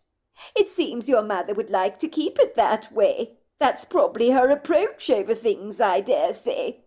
Brushing everything under the carpet, pretending it's not there and it didn't happen. But in my opinion, not that that matters, of course, but it's not desperately healthy, is it? That's why you need to tell me, Nellie. You need to tell me everything, I insisted. I need to understand why my mother is such a screw-up these days. She's a train wreck. If me and my father can get to the bottom of this enigmatic mystery, maybe we can help her. We've been trying to figure out her problems for years, but she keeps stum all the time. We believe it's connected to a tragic event in her childhood, and I think her twin sister drowning in a lake is likely to be it. I think it makes perfect sense to me. Well, when you put it like that, my dear, how can I refuse you such information? You make a very good point there. In my experience, one needs to face one's demons. It sounds to me as if your mother's been running away from hers all her life. And as you say, that is not a good thing. No wonder the poor woman is living on her adrenaline. And I can imagine it's not doing her health any good either. You were saying that my mother was not like her sister Connie, even though they were twins. How so? Ah, that's right. How do I put it? Imagine if you have two peas in a pod. One is robustly healthy and very strong, the other a little weak and feeble. When I say weak, I'm not meaning unhealthy, of course. I'm meaning delicate, ethereal, sensitive, more feminine, you could say. In that regard, Connie was the delicate twin. She was like a china doll that could so easily break. In my personal opinion, it was what made her so specially unique. But it seemed your mother and her sister Eloisa would tease her for being so dainty and fairy-like, you know. She was a girly girl, loved to wear lots of pink, terrified about climbing trees and doing brave things that other kids did, if you know what I mean. Let's just say growing up, your Aunt Eloisa and your mother were the quintessential tomboys, who liked doing rough-and-tumble things, getting their hands dirty, and embroiled in all kinds of mischief. Connie preferred to stay indoors, baking cookies with her mother, arranging pretty flowers in vases, playing with her dollies, and trying on her mother's lipstick and clothes, if you know what I mean. What happened? Why did she drown? Do you know the full story? Nellie dropped her head sadly. It was quite dreadful. It really was, she said soberly. That was a very sad day indeed. One I shall not forget in a hurry. How can you forget something like that? Even in my advancing age. It feels like it only happened yesterday to me sometimes. It would seem while your mother and father were napping in the cottage at Blue Gables, the kids were up to all kinds of shenanigans. You know what kids can be like. Both parents had told them quite categorically that the weather forecast was very grim and that they would not be going out on the water that day in the boat. It would seem your mother, Jo, was less than amused by this revelation. She begged and begged her parents to change their mind, but they refused. Jo got the absurd, intrepid idea that she should go out on the lake on one of the rowing boats herself, while her parents were sound asleep. After all, what they didn't know wouldn't hurt them, and besides it would be a great deal of fun.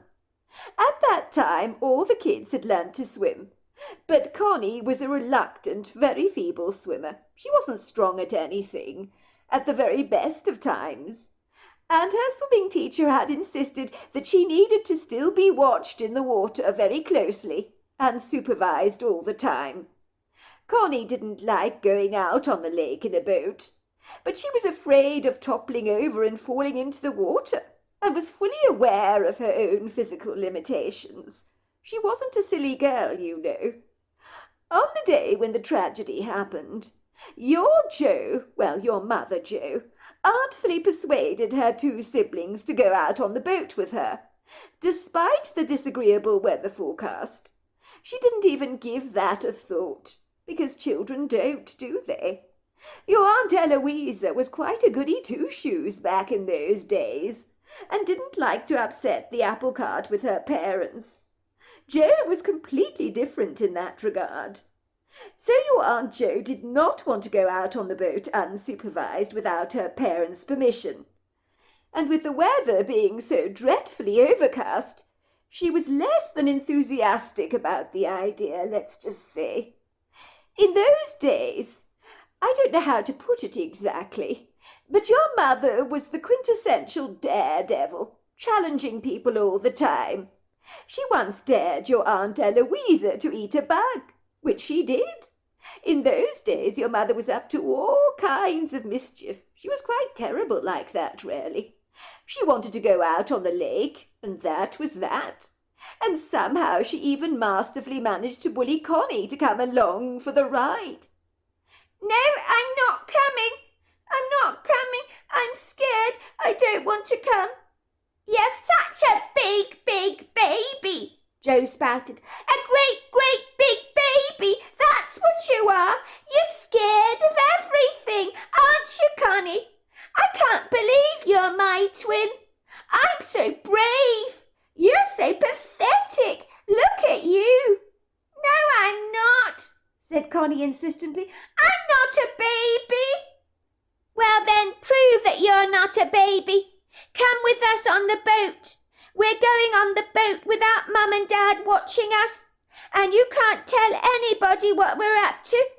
But if you don't come with us, I will tell everybody I know that you are the biggest baby in the whole of Maine. I'm not a baby. I'll come with you then on the boat. It would seem that Connie decided to go out on the boat after all, on a very bleak afternoon, when the weather was very grey and foreboding. It didn't look good. She was clutching her doll very tightly in her hands, looking as miserable as the weather itself. But she so desperately wanted to prove to your Aunt Eloisa, and of course to Joe, that she was no baby. I'm not sure what happened out on the water, not all the grisly details, and I'm actually quite glad about that, really. But both Eloisa and your mother were wearing swimsuits, I gather. They took it in turns jumping into the water from the boat and climbing back into the boat. Connie had been wearing her clothes. She sat there so miserably on the boat, watching them very nervously, begging them to row back to shore, for she could see the sky was getting darker and grey, and the weather becoming infinitely more gloomy. And then there were the distant rumbles of thunder. Why don't you come and swim with us, Connie? Said Joe. Or are you just a big scaredy cat? I'm not a scaredy cat. I haven't got my swimming costume with me, and I don't want to swim in the middle of the lake in this weather, said Connie. I'm frightened. I'm not a strong swimmer, and I'm not supposed to swim without being supervised by an adult. I'm afraid it was your mother, Joe, who grabbed Connie's doll from her hands, throwing it in the water as a big joke. She taunted her sister. Your doll is drowning. She's going to die. You're the only one who's going to be able to save her, Connie, so you're going to have to swim now. The thunder boomed, and the bruised sky that was purple in colour darkened significantly. The boat began rocking precariously in the water, as a feisty wind whipped up everything, so it became rather choppy, really. Poor little Connie was so concerned about the whereabouts of her doll. She was a very thoughtful child like that. And even though she was trembling with dreadful fear, she jumped into the water, frantically kicking and splashing, as she tried to retrieve her doll. But her doll began floating further away. As the wind sort of became much more brisk, I think, the water dragged it along a swift, rather hostile current. Worse still, a murky mist rolled over the water. The girls couldn't see where their sister was. Eloise was calling Connie to get back into the boat, because the weather was growing from bad to worse. But Connie did not listen. She wanted to get to her doll. Come back, Connie, come back. We've got to go back to shore. Forget about the doll. Get back into the boat. The weather's getting really bad. Both girls, I think, cried out to their sister. Connie, come back! Connie, come back! But I'm afraid there was no response to their anguished cries, beyond, of course, the distant squawks of seagulls and the lapping of the water against the boat. Both sisters decided that maybe Connie had swum right back to shore. But when they returned home, they returned to Blue Gables. No, she was nowhere to be seen. So they had to call their parents. You're joking, I gasped. Connie drowned. I'm afraid so, my dear. It's awfully tragic. The body was never recovered, you know. The divers couldn't find a trace of your Aunt Connie anywhere. But her doll was found, floating upside down in the water, further along the lake. The storm was so dreadfully bad that the search for Connie was called off for several days. And when the weather was finally cleared, a team of divers searched the lake, but they could not find Connie anywhere. I believe Connie's body was swept away. The lake is extensively large, you know. A body could be anywhere. I'm afraid her bones were never recovered. And now, all these years later, it's unlikely that they ever will be. I mean, let's face it, what would there be left of her? You never know, it is possible. Stranger things have happened. It was naturally devastating for your grandparents never to recover the body of their daughter, so they could only have a memorial service for her. And they did so in Maine. We all attended, you know. I don't think your mother's side of the family got any closure over Connie's death. But then again, why would they? It was very difficult for them, I imagine. I think it hit your grandparents very hard. They promptly sold Blue Gables, returning to Los Angeles forthwith. They never came back to Maine, until your Aunt Eloisa recently bought Blue Gables. I think the accidental drowning hit your family very hard. I mean, how do you get over something like that?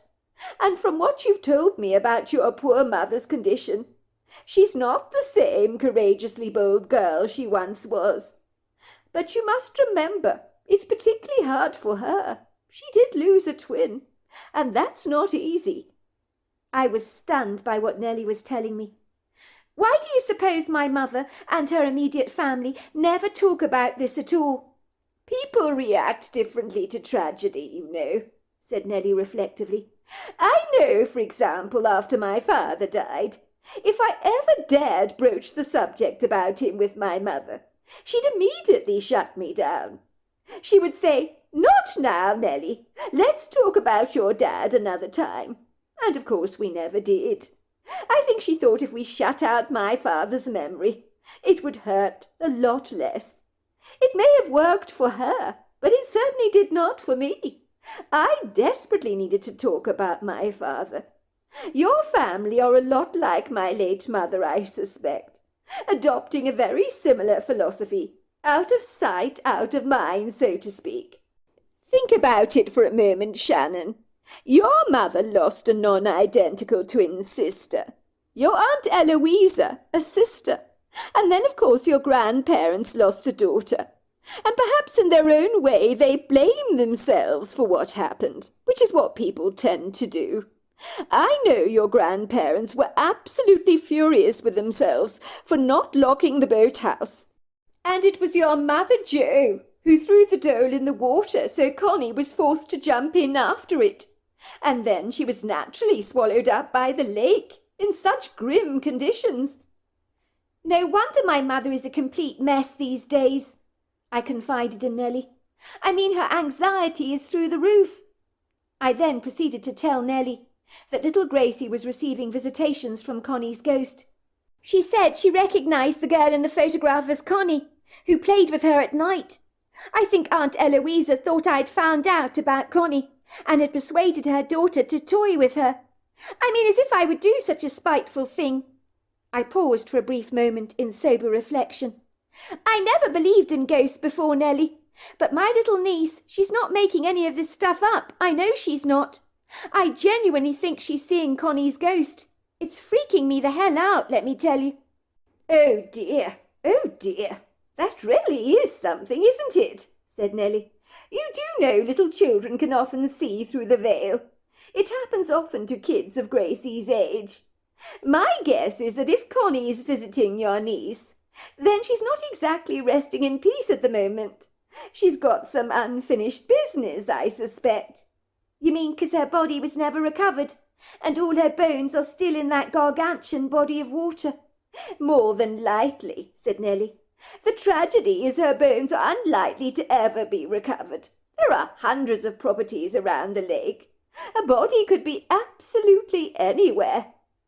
I thanked Nellie for telling me my mother's family secret that up to now I had no knowledge of, and everything suddenly made perfect sense to me, as if the pieces of an enigmatic jigsaw puzzle had finally come together at long last. Somehow I knew when I came to Maine I would find out the answers, and it seemed I had. My mother inevitably blamed herself for the death of her twin sister Constance. No wonder she'd torn her sister's pictures out of those photographs. It was probably easier to pretend that she'd never had a twin at all. On that inauspicious bodeful day, when misfortune had gravely struck her family so cruelly, my mother wanted to wipe the memories away of her twin sister. She had taunted and teased her twin, persuading her to jump into the water, throwing in her beloved doll to encourage her sister to swim. But the weather had changed, and her sister had vanished in plain sight. Why she had drowned, maybe the family would never know the answer to those questions. Perhaps she was swept away by a wind current, or passed out from exhaustion because she was physically feeble. Maybe her foot had got ensnared by something under the water that had dragged her under. Anything could have happened. As I left Nellie's charmed little cottage, the weather changed quite dramatically, like a truculent, obstinate child whose mood had grown considerably darker. As I walked through the tall, lofty trees, the bird song dissipated. The trees in the woodgrove were swinging like pendulums as a breeze whipped impertinently through their boughs, so their towering figures, cloaked in green needles, swaggered precariously like drunken sailors. The icy tentacles of this cool, windy onslaught brushed against my cheeks, and everything had grown considerably more tenebrific, almost as if someone had turned the dimmer switch down. That was when I knew that I was not alone. Someone was stalking me. Their ponderous feet were behind me. My heart began to flap furiously, like a fish removed from a body of water in a fisherman's hands, that felt completely disorientated by being thrust out of its comfortable environment. Every part of me was telling me to run and not to dare look back. But I did. I turned around briefly to look behind my shoulders. I froze to the spot. Standing there behind me was a humongous humanoid-looking creature, covered in hair, and when I saw him, my knees almost crumbled beneath me. My heart was now furiously beating in my chest so hard, like a loud tennis ball against the wall of a building. That was when I found my eyes locked into the eyes of this creature. I found myself caught up in a hypnotic trance. I remember nothing beyond the staggering moment of encountering that Bigfoot. Hours later it must have been. I found myself standing at the edge of the lake, near the pier on my aunt's property, my eyes skimming on the island across the water. What was I even doing here? I don't even remember how I'd got to the edge of the lake. I looked up towards the island, and I saw a very wet Bigfoot waving at me.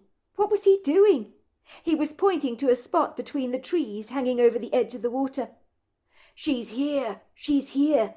came a male voice that boomed into my head. The next thing I knew, I heard Aunt Eloisa tapping me on my shoulders. She sounded belligerent. "Where the hell have you been? I've been looking for you everywhere. I'm worried sick. You've been gone for ages. Nellie was telling me you left her cottage ages ago. Where on earth have you been? Why are you standing at the edge of the lake, looking at the island like that? What on earth is wrong with you?" I looked at my aunt in bemusement. "Over there," I said. "Can you see it? It's a Bigfoot. Can you see it?" "Where are you talking about?" asked my aunt. "Over there, on the island." My aunt followed my gaze, but to my astonishment, the Bigfoot had gone. "There is nothing there," my aunt snapped, sounding very annoyed. "You better come indoors, Shannon. It's getting late. What on earth is the matter with you?" That night when I went to bed, my head was swimming. I couldn't make sense of what had happened to me, as after seeing the Bigfoot, I had slipped into some kind of strange, illusory world, for I had no memory of the rest of the afternoon. Only I found myself at the edge of the lake, staring out at a Bigfoot beckoning to me, the voice speaking to me from beyond the water. "She's here, she's here." Was he talking about Connie's body?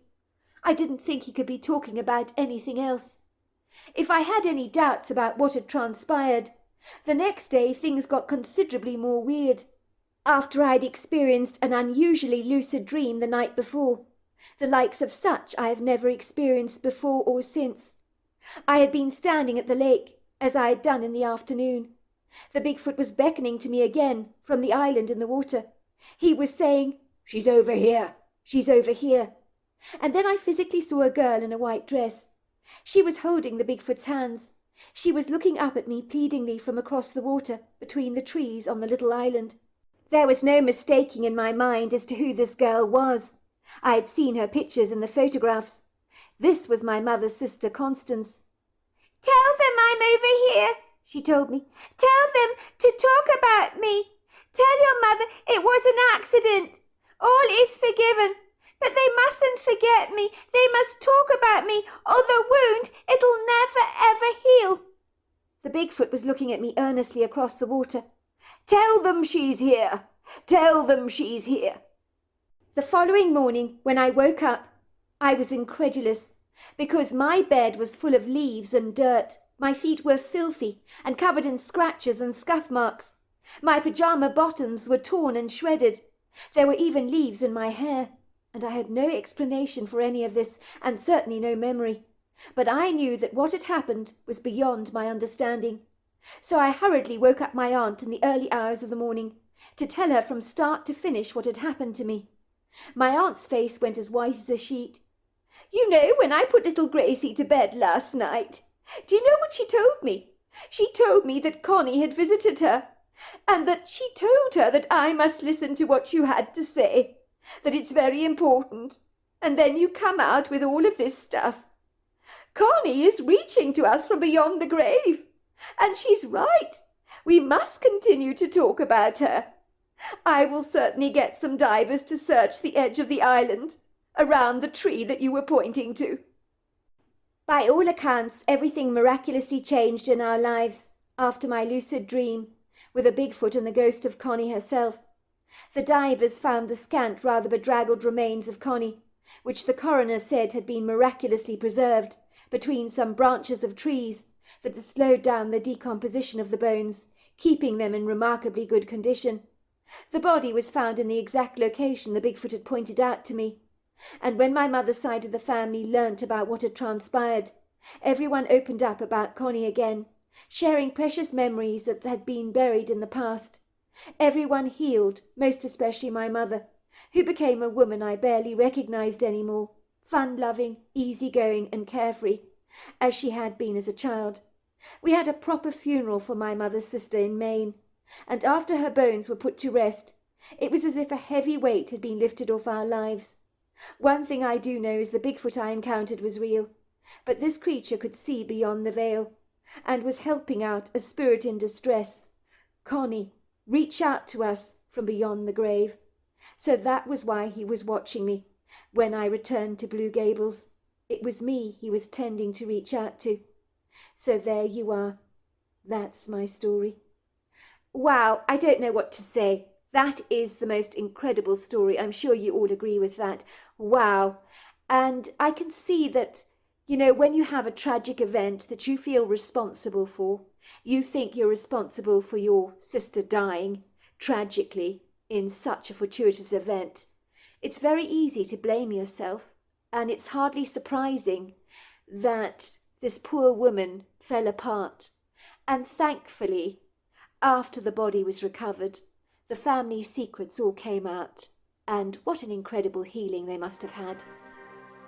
Well, hello there. I hope you enjoyed the Omnibus edition. We've got many more coming our way for you to listen to. Sending you love wherever you are in the world, in North America, Canada, Kenya, wherever you may be. I send you lots and lots of love. Thank you for listening to my Omnibus, and I really do hope you enjoyed it, because that's the whole idea about it, is to give you some interesting stories to listen to. So until next time, goodbye and good night.